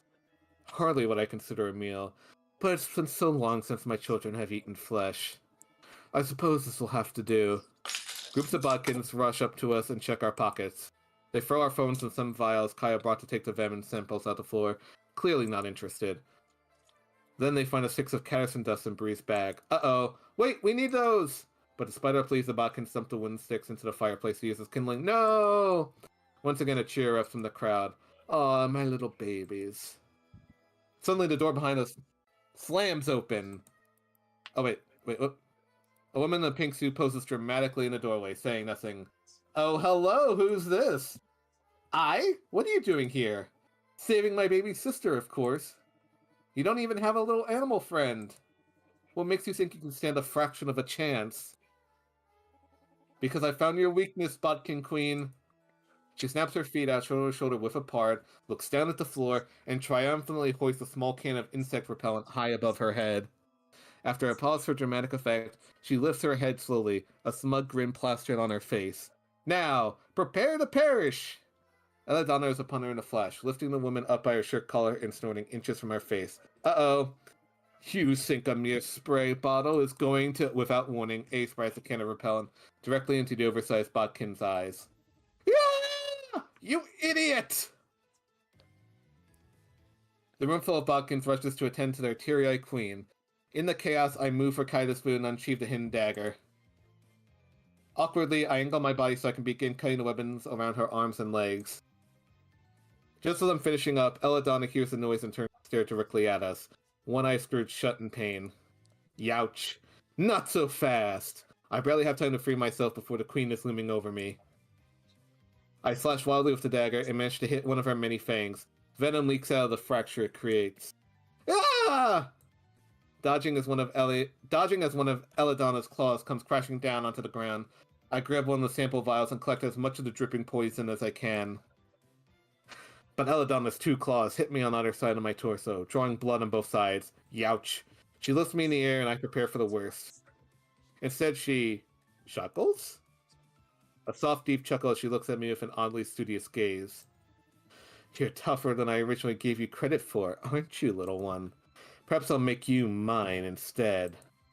Belladonna opens her mouth wide and injects rows of razor-sharp fangs into my shoulder. Uh-oh! Pain ricochets from me like fragments of a shattered mirror. The sides of my vision fade in and out, and I barely register the torrent of blood dripping down my side. Ouch! That's a good girl. A blade made of light whizzes by inches from my head and punctures Elladonna's arm. She lets out a shriek, and I fall to the ground like an old rag. That's when I notice magical energy coursing through my body. It's small at first, but grows in size, and suddenly I can feel my strength returning. Yay, everybody's here! It's not much, but it'll do for now. I, Kaida, and Gigi have already begun to confront Elladonna, the two humans in their respective magical girl forms. I didn't even notice it happening, but I've been transformed into my magical girl form as well. Can you fight? I think so. It's been so long since I've gotten a chance to play with my food. You'll give me the satisfaction of a good hunt for sure. Alright, just gonna take a quick sip of water. Oh boy, here we go. Oh, we got 5 people here. Okay. Okay. So first of all, a healing treat... Oh, wait. Okay, a healing treat for Gigi. Magic from Gigi. Alright, we're gonna do this. We can do this. Generate magic. Okay, so let's see. How do we want to do this? Alright, let's go straight for the queen. Oh wow, she already took some gnarly damage. Oh, I do love her little face. She's so worried. Oh. Oh, she is taking such considerable damage. Ooh. Explosion. Yeah, that sounds like something she would do. Explosion. Ooh, we all took hits. I was like, I saw that we were all gonna get damaged by the explosion. I was like, I could not pick that one. Ooh! But it worked! Queen's down.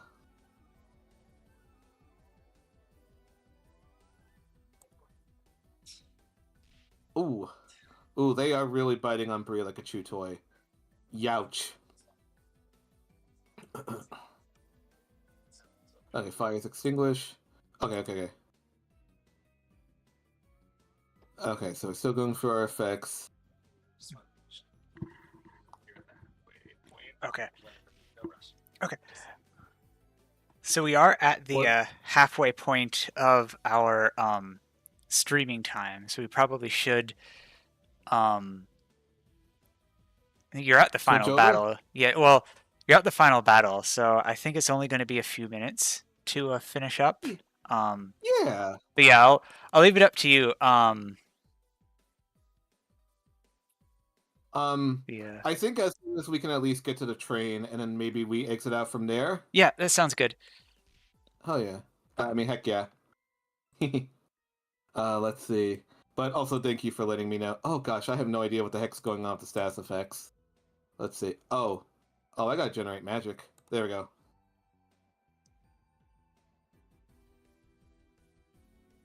Healing treat. Okay. Bree gives himself a healing treat because he needs it. Bree treats himself. Okay, there we go.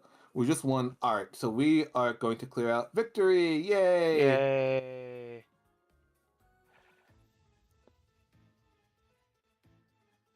Stumbles backward and collapses on the ground. Eye obscures the left side of her face with the palm of her hand, tips her head up, and grins down at her. Impressive. It's been a long time since I've had to use 100% of my power like this. Don't flatter yourself, pest. You may have crippled me for now, but my babies will make short work of you. On command, the army of Bobkins floods the room. Okay, after we get out of the scene, then we'll switch. Floods the room from behind her and charges right for us. I chuckles. That's what you think. Oh, I love her smile. But we'll see how tough your babies are when I unleash my secret weapon. Chemical Inferno! She takes out a can of insect repellent and throws it directly into the fireplace Gigi was previously being roasted on. No! With a loud pop, the can explodes. Youch. Vomiting piles of cinder and ash onto the floor. The cinders land on a few of the Botkins dancing near the fireplace, who begin to run around the room frantically. Dearies, come over here to Mommy so she can put it out. No, don't spread it to the curtains! But the Botkins only succeed in spraying the fire further, and soon the entire room is aflame. Hey, Mouse Dude, how hard is it to heal wounds received from, say, a fall from a 4th-story window? Bree, don't answer that question. Well, it depends on the person as well as how they land and what they land on. Most humans will come away with serious injuries if they survived at all, but you might be okay if you're in your magical girl form. Why do you ask? Good enough for me! Without hesitation, I leap through the glass window below, but on the desk and plummets to the ground below. I told you not to answer her! Flaming debris falls from the ceiling and lands between us and the room's door, trapping us next to the broken window. We might not have any other options anymore. A beam directly... Oh boy! Oh boy! We need to jump! You can use an energy shield to break our fall. What? You're as insane as her! Trust me on this, trust me on this! Kaida takes a deep breath. The beam begins to buckle. We'll jump on free. 1, 2... Oh boy. Free! She grabs me by the waist and I'm hoisted off my feet just before the beam comes crashing down behind us. Engulfing me in her arms as best she can, she angles her back towards the ground and conjures the strongest shield she can. Oh boy! The shield shares an impact and we both slam hard into the ground. I land on my injured arm, which makes it extra painful. Youch. Alright. Yeah, you want to switch over? Yeah. Before we switch over, do you have any closing remarks for the game? I really enjoyed playing this again. Do you have any closing remarks on this? Just yeah, if anyone wants to see what happens from here, you can play the demo on either Steam or Itch. And please leave feedback if you do, so that we can continue to update this as we keep working on it. If you want to stay up with updates, there are ways to do that on our website as well. So if you yurisoftgames.com, we'll have more information. Heck yeah. Alright, I am going to switch over the stream before we cut out. Alright, so I'm gonna cut out. The last thing I wanted to quickly say was don't forget to donate to Extra Life, extralife.org/team/TVGS. Yes. With that, I am now going to see if I can switch us to the different stream. Would you be able to start on oh yes, raid. Oh, okay, got it. Let me try. Oh, okay. Hang on. Thank you for posting that. Thank you for posting that, Taco Pill, who I believe is Chris. Let me give this a shot. Raid. Did that not work? Oh, yes! The raid has been created. Okay. Okay. 2 viewers are ready to raid Tech Valley Game Space. Okay, raiding now. I am... Okay, yes! Alright, Lauren, Eric, let me know if you can see the Festival Hemingward. I am cutting my stream in 3, 2, 1. Okay. Okay. I am now watching your stream. Okay, cool. So, thank you everyone who's joining in. This is a game called The Festival Hemingward, developed by my friend Core here. Hello. We just got finished playing the other Protostar pitch winner called the Songbird Guild. This is the second of those two. And I'm going to be playing it this time while Corway's in on their development experiences. So to start off with, do you have any initial statements you want to say to the listeners? Hello, thank you all for playing my game, and thank you as well, Tess, for playing my game. I want to make a statement that this is the latest version as of summer 2025. This is essentially what I submitted for my thesis project, and this art that you see here was made by my friend Flapjack at Flapdoodles. This was also made last spring, and when you start, this is only going to feature like one act of the actual story. The story itself is about the overall game is about Nishma, the protagonist, trying to put on a food festival in her home country of Astoria, which just got out of the Civil War. But this story in particular is focused on trying to help a village bring a war criminal to justice. And the first act that we're going to play through is the setup to that. Lots of it is still a little unpolished and unfinished, but there is still a very coherent Act 1 structure to the game, which we are going to dive into now. So thank you again, Tess. Take it away. Yeah, I mean, as long as it doesn't actually crash, it's still a higher level of polish than than the Songbird Guild playthrough before. But yeah, and I also want to throw in we are streaming for Extra Life, trying to raise money to help people. So if you donate to if you make a donation, all donations go to benefit the Bernard and Millie Ducker Children's Hospital at Albany Medical Center. So yeah, let's go ahead and let's just start a new game. Yeah, a bit of a difference between RenPy and Unreal Engine, just a little bit. Ooh. It has been a year since the Eastorian Civil War ended. After 3 decades of bloodshed, our country has been reunited.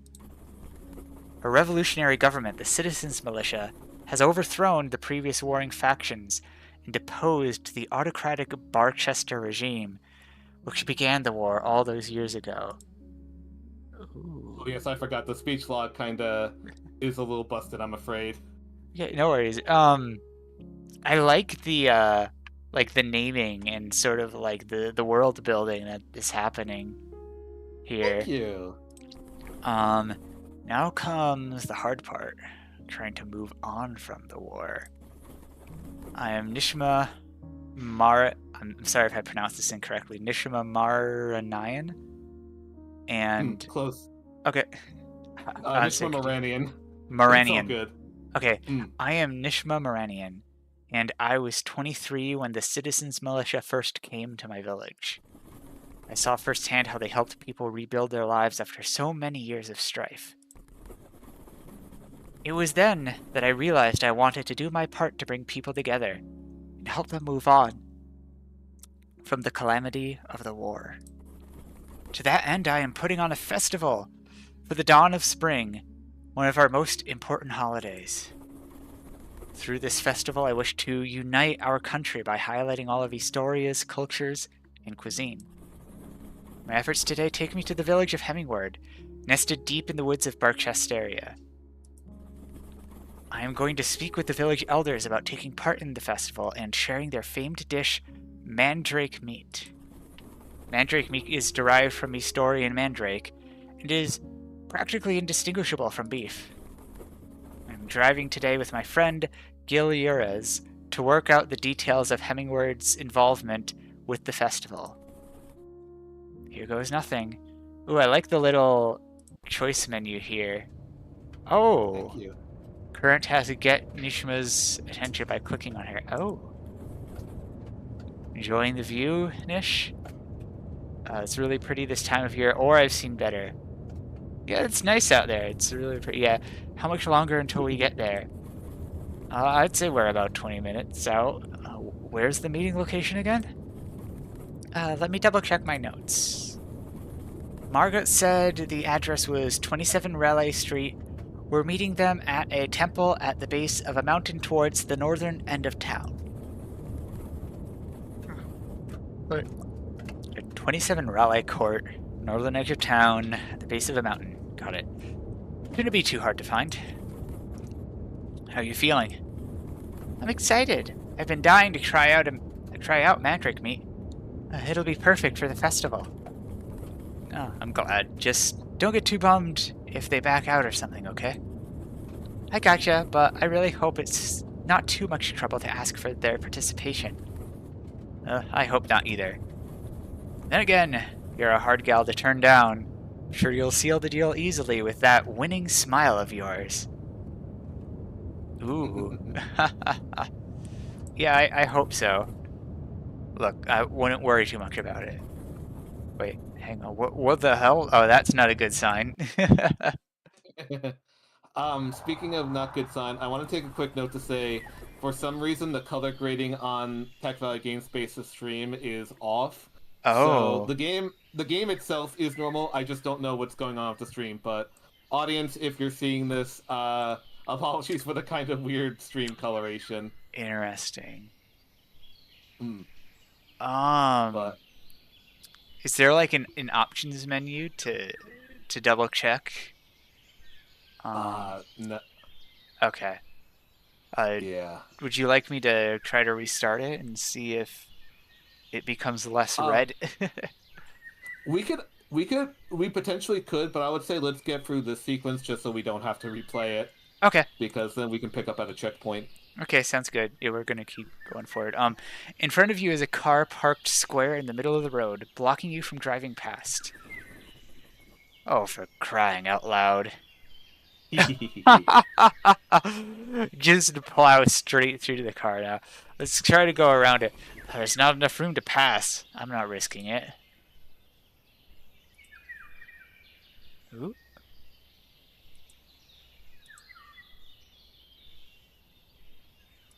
Oh, we might be encountering another... Another bug? Maybe. Unless there's something I should need to interact with here. Oh, try double click. This is the first time I've seen that. Try double clicking a bunch, because I think this section might. Okay, there we go. There we go. Yeah. It's supposed to rain later today. Hoping we could get into town before the storm rolled in. Oh, there we go. Whoever left their car like this has to be close by.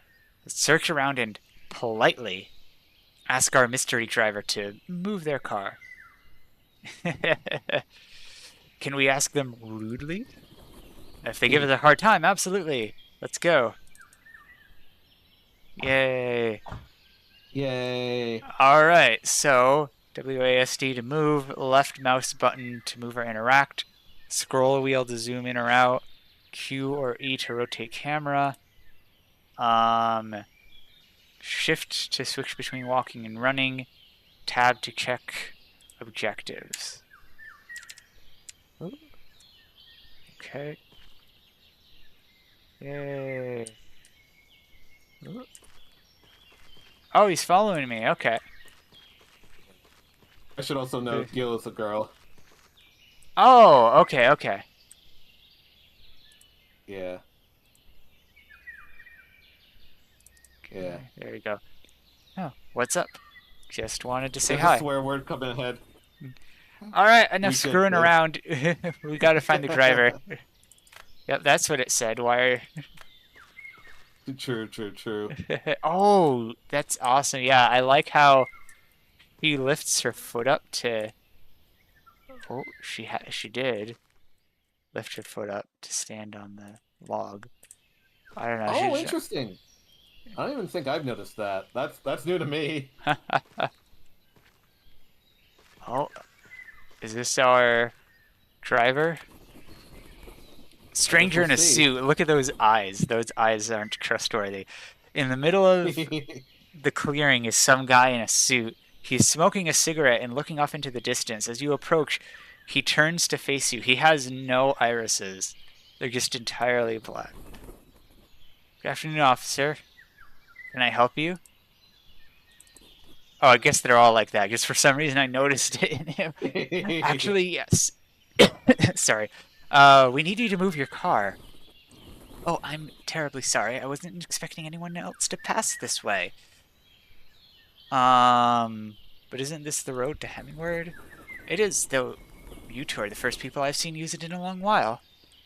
Hemingward doesn't usually get a lot of traffic these days. Anyways, I take it the Citizens Militia has some pressing business in town. Oh, I'm not with the Citizens Militia. I'm here as a civilian. She's just my friend. I'm her bodyguard. Oh, that too. Bodyguard? Why would a girl like you need a bodyguard? I'm just here to make sure she doesn't get into any trouble. It's not safe to travel across the country, you know. Sure, but what are you doing here that's so important that the commies... I mean the Citizens Militia need to give you a bodyguard. Trying to put on a festival. Oh yes, the dawn of spring. Been a while since I did anything to observe that. What brings you to Hemingward? I've been writing to Elder Margot. She and her friends are going to make mandrake meat for the festival. Well, about that. You're here for mandrake meat too.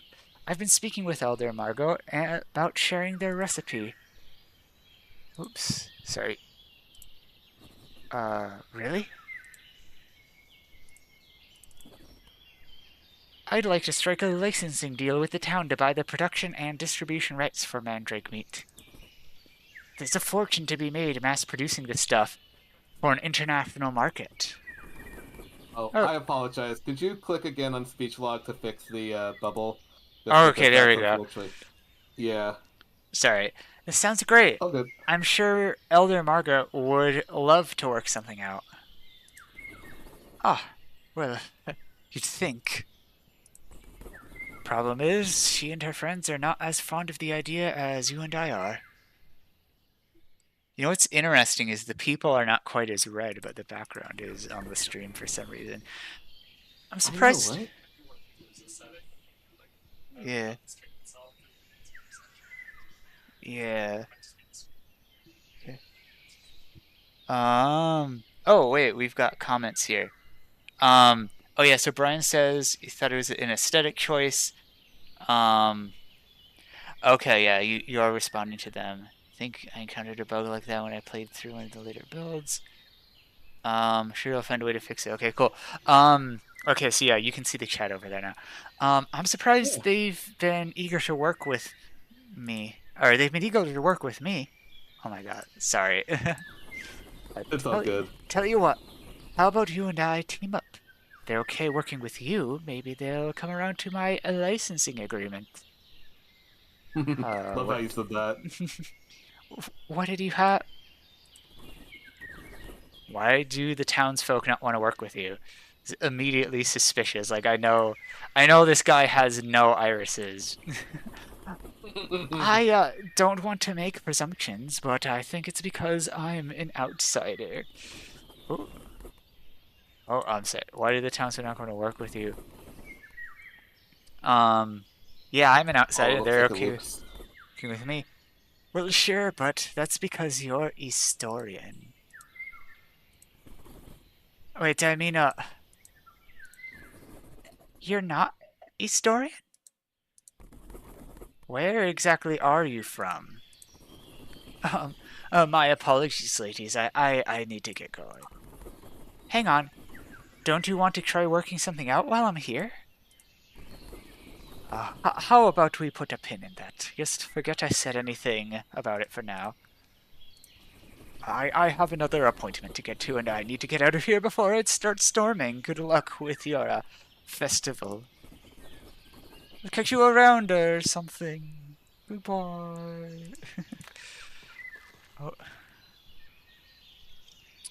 There he goes. Something's off about that man. Yeah, I mean, not that where he's actually from really matters all that much, but for some reason he was being dodgy about it. Which makes me think he's trying to put on like an alias or something.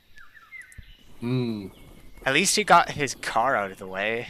Let's get back on the road. We won't have long before the rain rolls in. Okay, so there was actually a storm. Okay. Yeah. I think I can There's hit supposed to shift. be. Fun fact: there's no storm in this build. Enough of this. Let's just get into town before the storm starts up. You and Gil hop into your respective seats and get ready to drive on. Back to the mission at hand. Meeting with the elders of Hemingward.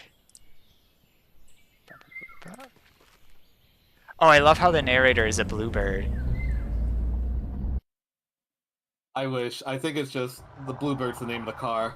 Oh, okay, okay. Although Bluebird's just a great name in general. Okay. Alright, so if we want to try to reboot to see if the color thing still persists, we can switch. Otherwise, we can keep playing. Okay. Yeah. It actually doesn't look as bad on the stream now, but it's definitely more red shifted. Okay. Would you like me to try restarting it?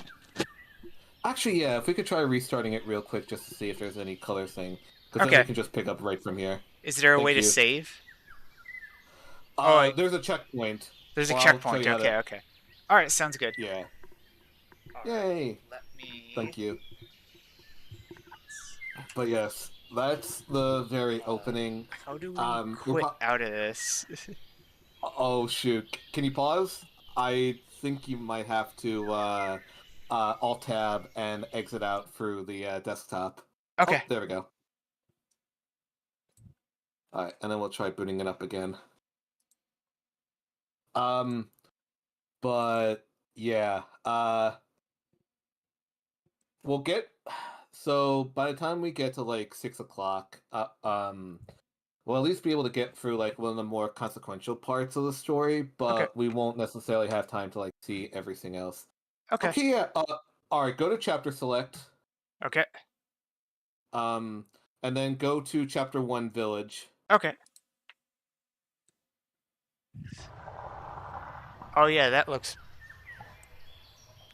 let me... The stream is a little delayed, so let me see how it is on the stream. Oh yeah, it's still pretty red-shifted. Hopefully we should be fine.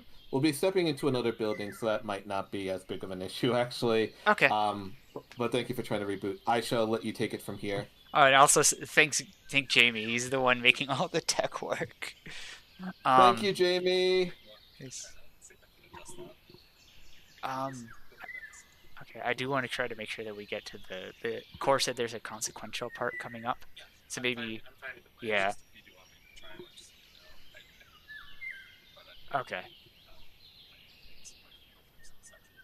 Okay. Would that be on this thing or on? Okay. Okay. I guess I'll leave it up to you, Core. Would you rather Jamie fiddle around with the settings on OBS a little bit, or would you rather just get going so that we can make sure to get through certain parts? We should probably just push through for now. Okay, just keep playing? Yeah, just keep playing. Sounds good. But again, thank you both. Okay, so the address says 23 to 27 Raleigh Court. We're in the right place. All right, let's go find our person. Roger that. Got your back, Nish. All right, so we probably go through this gate. I also kind of remember seeing this from the old community night builds. But I also want to see if there's anything out here.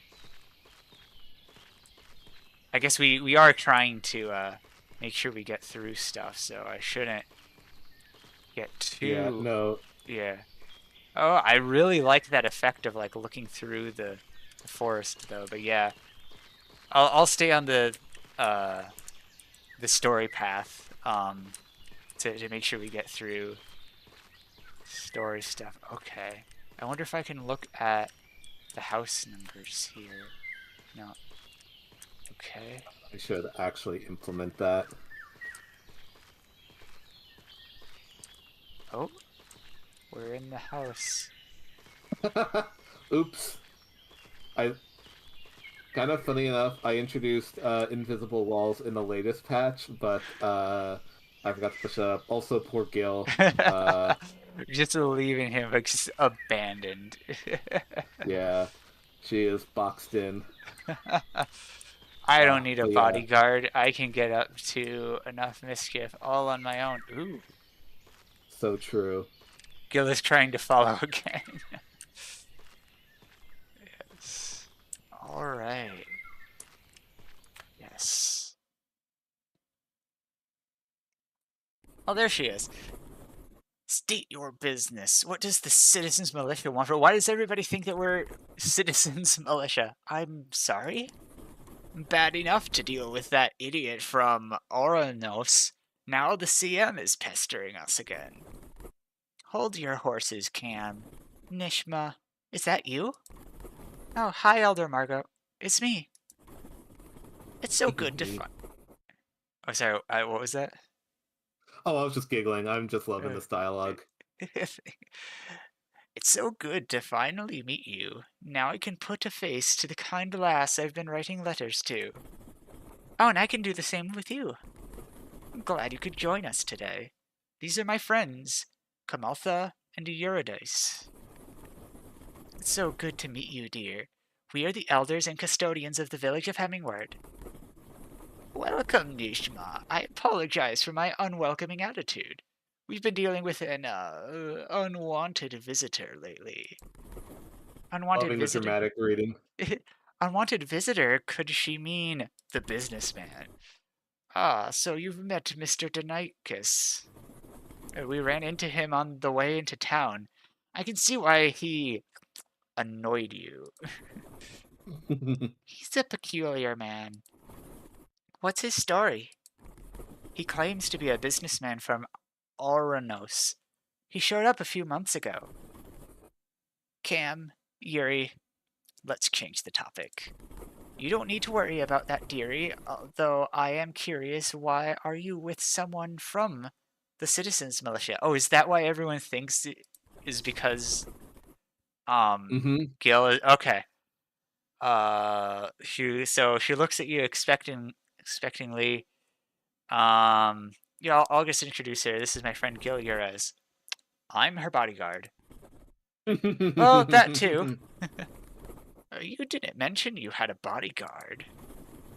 Are either of you here as representatives of the Citizens Militia? No, not exactly.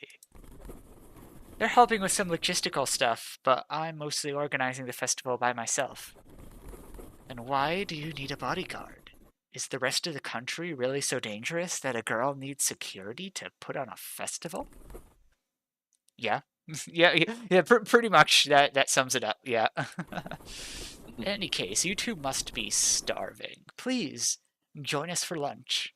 I just need a few minutes to finish grilling these mandrake nuggets. Help yourself to some somen and coffee while I finish up.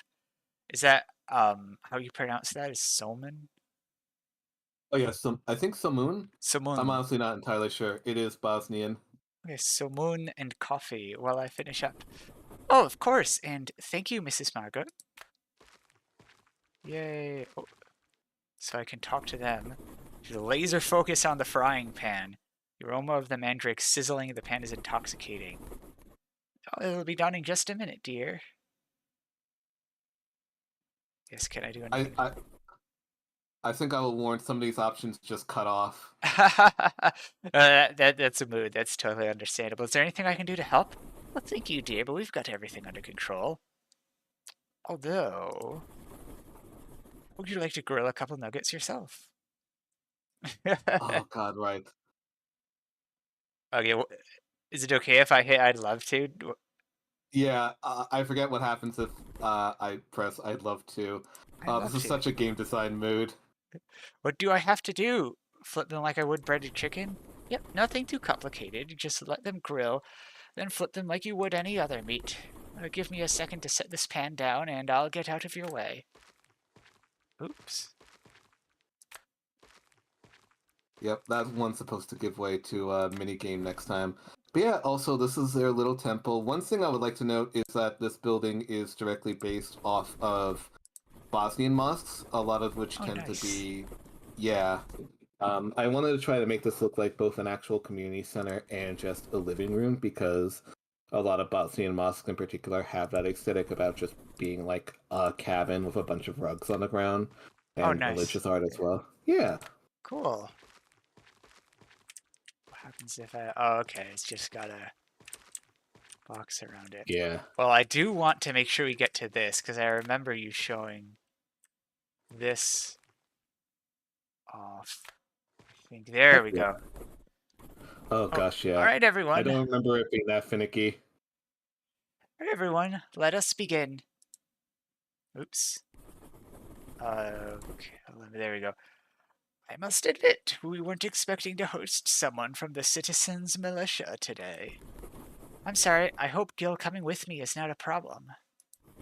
Don't worry, dear, it's not. We're just, uneasy around soldiers. We don't want any more trouble than we've already had to deal with. He just stares at us like, yep. Alright, so here are mandrake nuggets. Breaded nuggets are made using Eastorian mandrake in place of meat. Coffee, a cup of Bosgranian coffee. Mm-hmm. Okay, prepared in a copper pot known as an ibriki. Somun, a soft aromatic flatbread, still hot to the touch. Slightly fluffier than the naan and pita you're used to. That does sound good. Alright, so we've got those three things. Well, we came here for the mandrakes, so... See, oh, these are delicious. I'm so glad you like them, dear. Is this your first time trying mandrake meat? I tried it before at the Abbey of St. Siobhan. Siobhan? Okay. St. Siobhan, that's where Abigail went to, right? Indeed. She was the one who gave you the meal? She was. She was a pleasure to chat with. Oh, so she must be the one who put you in touch with Marge. Correct. I'm glad she hasn't forgotten us. She mentioned Hemingway had a long history of making mandrake meat. Indeed we do. Our village perfected the technique for making it over 450 years ago, and we're the only ones who still make it today. Wow, that is the... Yeah, that means the recipe is older than the United States. Yeah. Why does no one else make mandrake meat? Oh, they don't have the patience to tame the mandrake. Eastorian mandrake is highly toxic if ingested, but its poison can be neutralized through our techniques.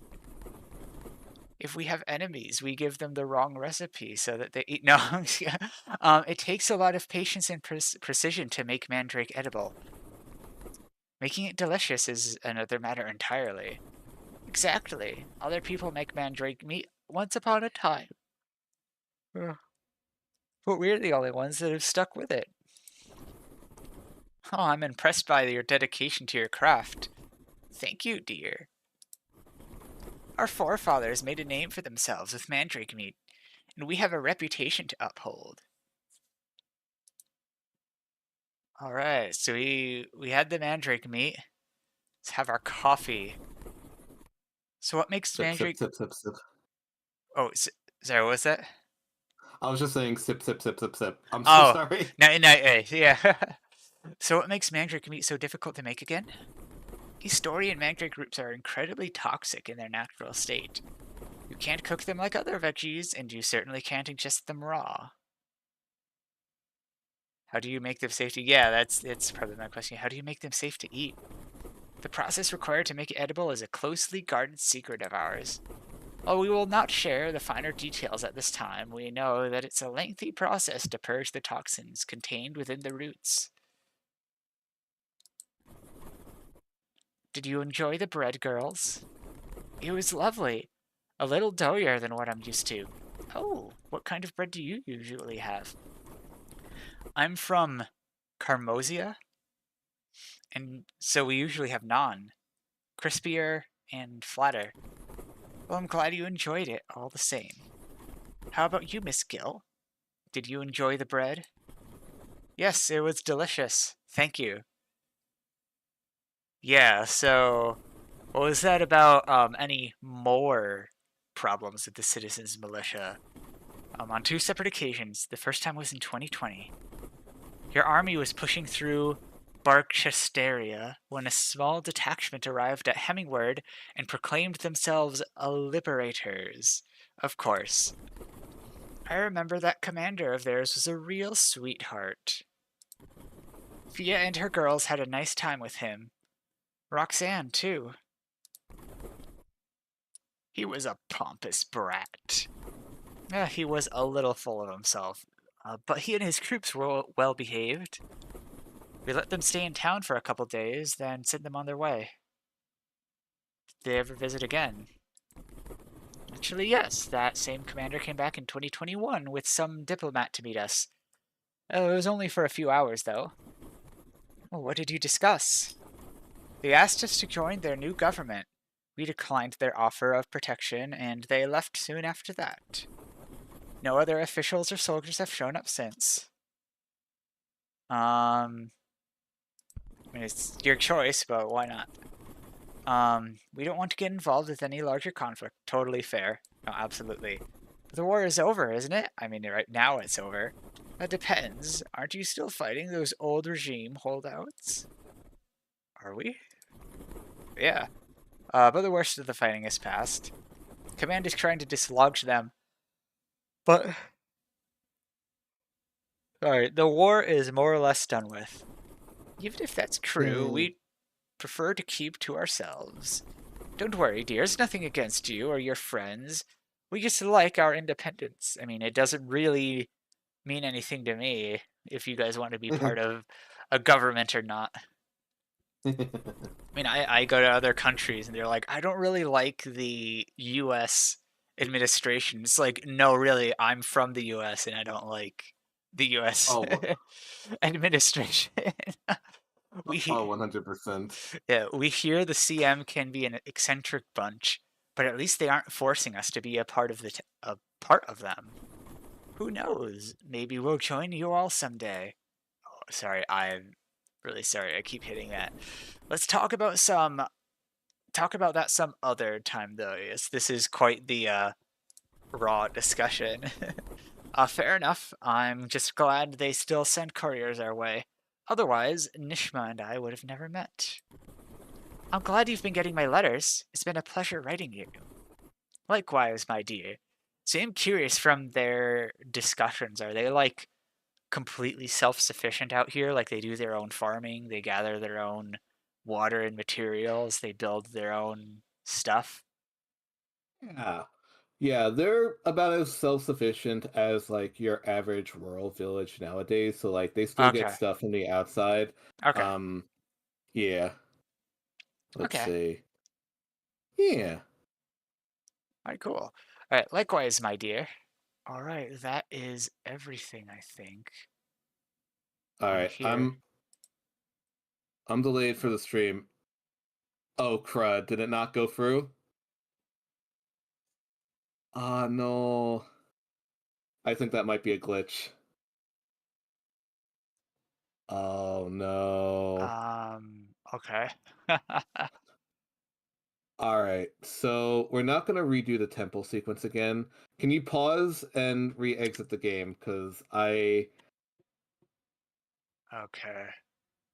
Actually, Let's exit see. to menu. Yeah, exit the menu. Okay. Chapter select. Temple interior. Intermission? Yeah, let's do intermission. So that way we don't have to go through... Or... Did you start up the game just yet? Not yet. Okay. Can you do me a slight favor? Yes. Can we do temple interior, but you skip through every option? Okay. This might be a bit of a pain in the butt, but we'll skip through every option. Do the nuggets first, then the bread, then the coffee. Okay. I think that might be the version that works. I Okay. am so sorry for the pain. But while we go over this, I'll add a little bit of a commentary. So one big thing I want to shout out is that a bunch of these environment assets here in this setting, like the oven and that table and some drawers, were actually made by Morgan Taylor, a colleague of Tech Valley Game Space. I don't know if Morgan is there right now, but hi Morgan, thank you for the art you contributed. So we've still got enough time to get through at least one other major scene. Especially if we just blitz. So like Nuggets first. What do you think of everything so far though, Tess? It's While we skip really through the well show. written. I Oh, love thank the you. I love the art and the aesthetics. I love the writing. I like the idea of just being able to go and like sample other cultures, cuisines, and everything. So I just love like the concept behind that. So just to double check, you said it was the nuggets, then the somun, and then the coffee. Yep, I think that's the order that it has to go in. Okay. Um, so, it is worth noting as well, this mechanic is lifted straightly from Pentiment, which specifically has the protagonist, Andreas, sitting down with various characters and eating medieval meals, and it functions in a similar way. One significant deviance is that, with Pentiment, you just get, like, the name of the food, whereas here, I also include a description of, like, what the food actually is. So the culture of this town is mixed, but the food here is directly inspired by Bosnian culture, and in particular, there's a culture in game called Bosgranian, which is actually a fusion of Bosnian and Ukrainian. Many of the core cultures in the game are like directly based off of real life cultures, so this is one of them. Barchesteria is a mix of Irish and English culture, so that's a specific name there for like the Barchesters and Barchesteria. And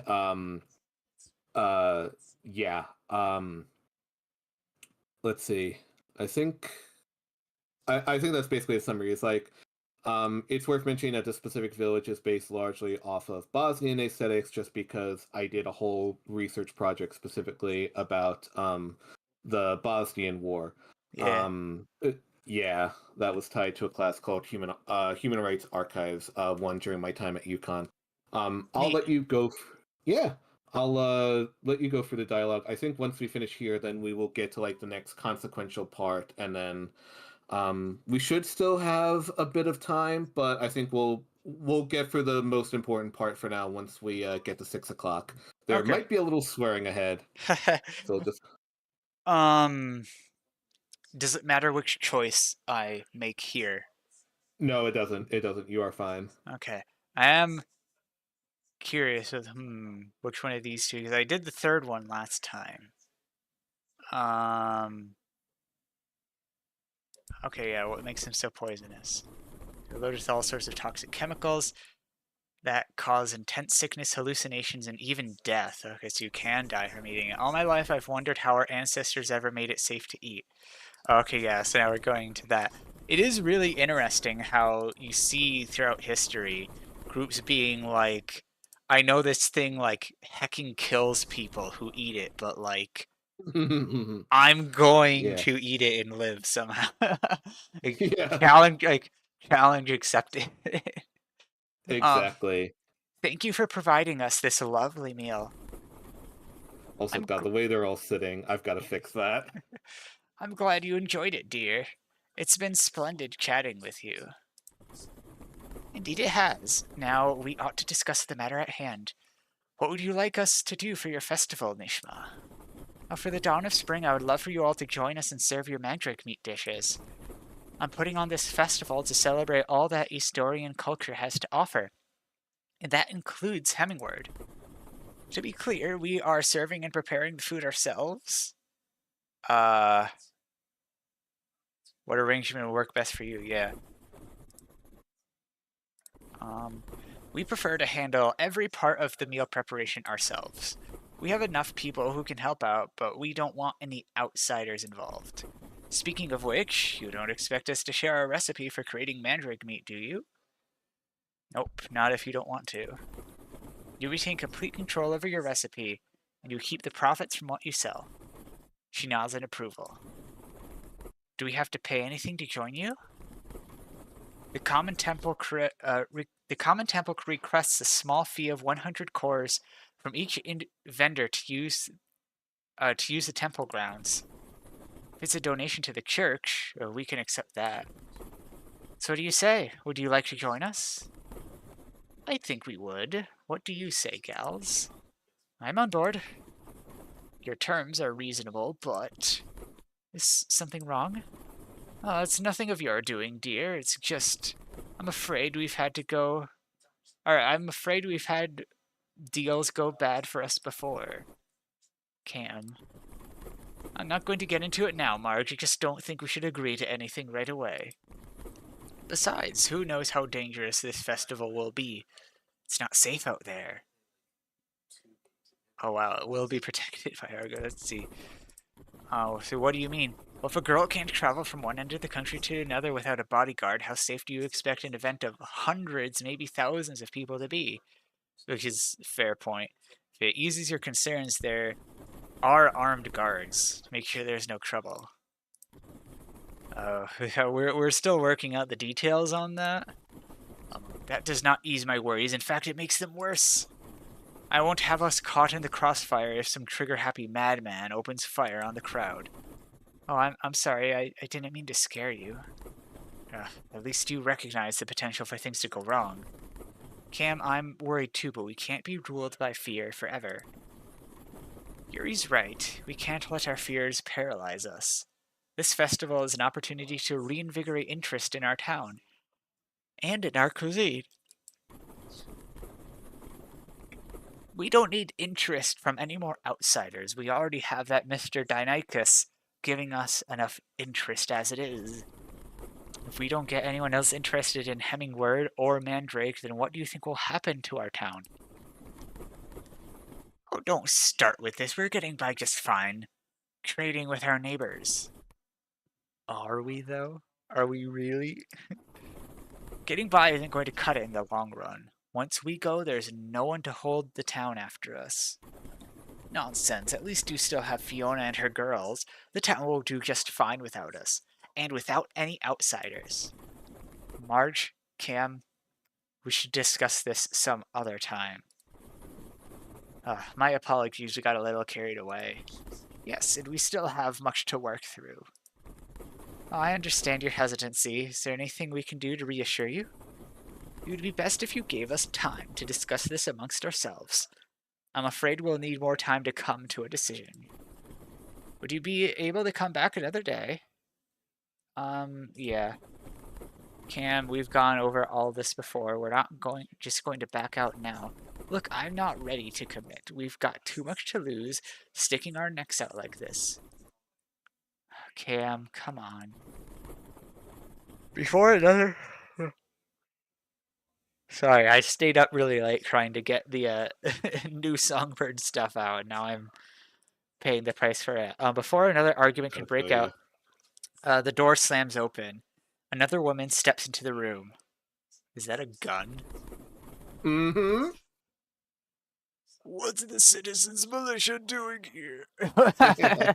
Are they here to arrest that? Yeah. Are they here to arrest that person? We weren't expecting you back so soon. And will you please holster your rifle? Do you think I was going to stay out of hunting when that storm's about to start? As if on cue, you realize rain droplets are tapping on the windows. Besides, Fiona told me that the Citizens Militia was in town. So are they arresting him or not? I'm sorry, arrest who? You know, the Dylan Dino, or whatever that he calls himself. That ghoul in the suit. Mara, this is Nishma and Gil. They're here to invite us to their Dawn of Spring festival. And that's all they are here for. You mean you haven't told them about that regime officer? Not now, Mara. Marge, she's got a point. We should tell the soldier about Mr. Deinicus. Maybe, but not while Nishma's here. Not while we're trying to organize a food festival. I'm sorry, what is going on? Is someone in town harboring a regime officer? Officer, I promise you that is not what's happening. Oh, yes, it is, but these three don't seem to want to admit it. Mara, we can't say for certain that it's the same man. Of course he is. Open your eyes, Yuri. And Cam, how could you just let that Barry have his way with Roxanne? You're not going to set her straight? Stop it, Mara. Now. My dear, I'm sorry, but you and your friends had better step out. Can you come back in an hour? We need to, take care of something first. I love, like, this smile where she's like, we have some stuff to, you know. Yeah, I gotta change him to actually be frowning during bits. It's so insane because she will just be smiling for some really rough stuff, and I do have to like change the character profiles. It's No, like both funny, but a little awkward. no, it is really funny. Oh, she gives this sweet little smile though, and is just like, "Can you give us a moment, please? Thank you, Yeah, dearie." yeah, Okay, sure thing. All right, we are headed out. We're gonna try not to get around that person and their gun. yeah. Yeah, that was odd. Were they saying that man we saw on the road was a regime officer? No, sounds like it. I knew something was off about him. Do you believe it? It's entirely possible. Former regime officers posing as civilians is nothing new. Something doesn't add up, though. Do you think they're trying to keep him from getting arrested? I mean, someone in town could be, but those three didn't seem to like him either. But then why avoid talking about it with us? Why not report him right away? Yeah, it's really weird. In any case, the elder woman said to come back in an hour. We can kill by Bluebird, I guess. Or we could look around. Let's hold off. Who knows when they're going to call us back. We can explore the surrounding area, but let's not wander too far from here. Alright.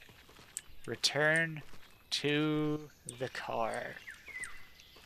So that was down here. Yeah, I think we have time for exactly one more conversation, and then Yeah. Tara will take over soon, and we'll Yeah. have like our closing remarks before we pass up the thing onto him. Wait, is Roxanne there? Oh no, she appears later. Okay. You. Yeah. And that is probably a good place to call it there. What did you say? I agree. Aside from this one last scene, which is very important because I Okay. forgot to add a walking animation. Okay, cool. Hey, you two, the others want you back in the temple. Understood? Don't keep them waiting. Yeah. What are they going to tell Yeah, us? Wait, what are they going to tell us? Oh, they'll tell you everything we know about that Danikas ghoul. Just know we're not letting us stay with him willingly. Oh, did you want me to move on from this? Yeah, we can move on, and then we'll wrap up. Okay. Thank you so much for playing, though, and also thank you so much for reading that dialogue. I know that was a lot to review. Oh no, it was fun. Heck yeah. I'm glad you liked the writing. I'm glad you liked the art. I'm in a similar boat with Songbird as like this is going to take a lot more time to develop, especially because I've also finished grad school and I'm now job hunting, but like Yeah. I'm really happy how this came along, and I'm also very grateful for Tech Valley Game Space. I just want to take a minute to say that as well. Like, the Protostar grant really helped me get extra talent like Flapjack and Morgan to help out with the game. The music in the introduction was also made by my friend Faith, who, excellent.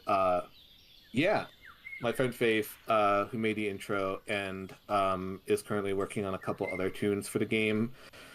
I've been slowly returning to work on this over the course of like the past month, working on a lot of world building, and I'm hoping to have another slightly more polished version in the future.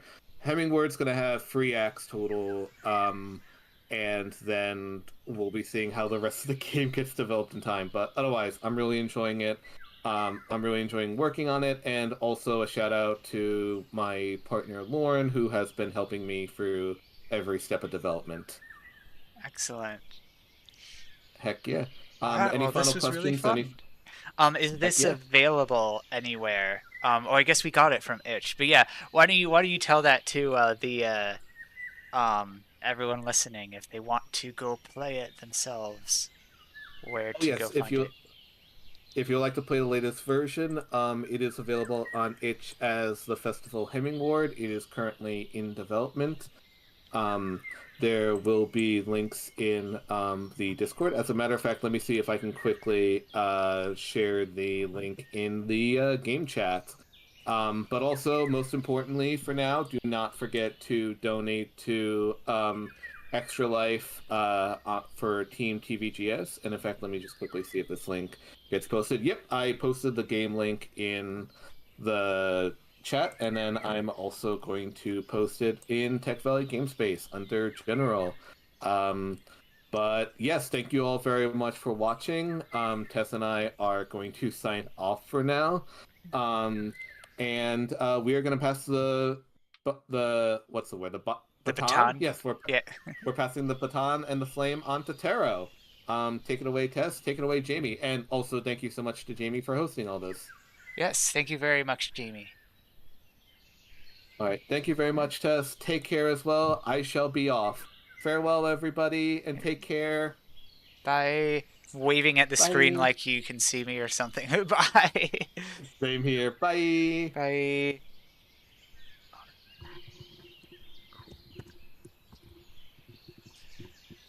Well, thank you. Want to say a big thanks to both Tess and Core for showcasing these games. Wonderful to see these versions of these games that, at least for me, I first encountered at some of our previous community events, and then at our Protostar game pitching competition, which we do on a semi-regular basis whenever we can pull together the funds for it. Aim is always to do it on an annual basis. And the idea behind Protostar is that it's a prototype fund. So Tech Valley Gamespace, we're a community of independent game makers, mostly based in upstate New York area. And we're a nonprofit organization that was founded by a group of indie game makers as well. And our goal is to just foster the indie game dev community in our region and create sort of a mutual support network. So we build out a lot of programs that are about figuring out what indie teams need, and one of the big ones is always funding, especially at the early stages. So we do a game pitching competition, and our judges, who came from professional backgrounds with a lot of experience, listened to lots of different pitches, and these two games were the ones that emerged with lots and lots of positive feedback from the judges. And I have to say, although I wasn't one of the judges myself, I completely agree. I'm really excited to continue to see the development of these projects. So thank you all so much for tuning in. We are going to have our final time slot of today, and that's going to be from Taro Omiya, who's actually going to be streaming on his own channel, which is Omiya Games. But if you're watching this on our Team TVGS fundraising page for Extra Life, then we're just going to swap over the stream that's showing on our page to Taro's stream in just a few moments. And then if you refresh, you should see that. But you can also go to twitch.tv/Omiya Games if you want to follow along there. And want to thank you all. We continue to roll on towards our team target of $1,000 is our goal for this year's Extra Life, for the funds we're hoping to raise through Team TVGS for the Bernard and Millie Duker Children's Hospital, our local children's hospital in Albany. And we're well on our way. We're well past the halfway mark at this point. So keep those donations coming in. We really appreciate it. And they go towards a great cause to help kids in need. So we are going to switch over for the Tech Valley Game Space stream. We're going to be stopping here for the night, but Taro will be streaming for the next 2 hours at least, and we may also have some other Team TVGS members who end up streaming a bit later on, and so we may also kind of switch over. So stay tuned to our fundraising page and click that donate button. Thank you so much for joining us this weekend for Extra Life. Have a good night, everybody.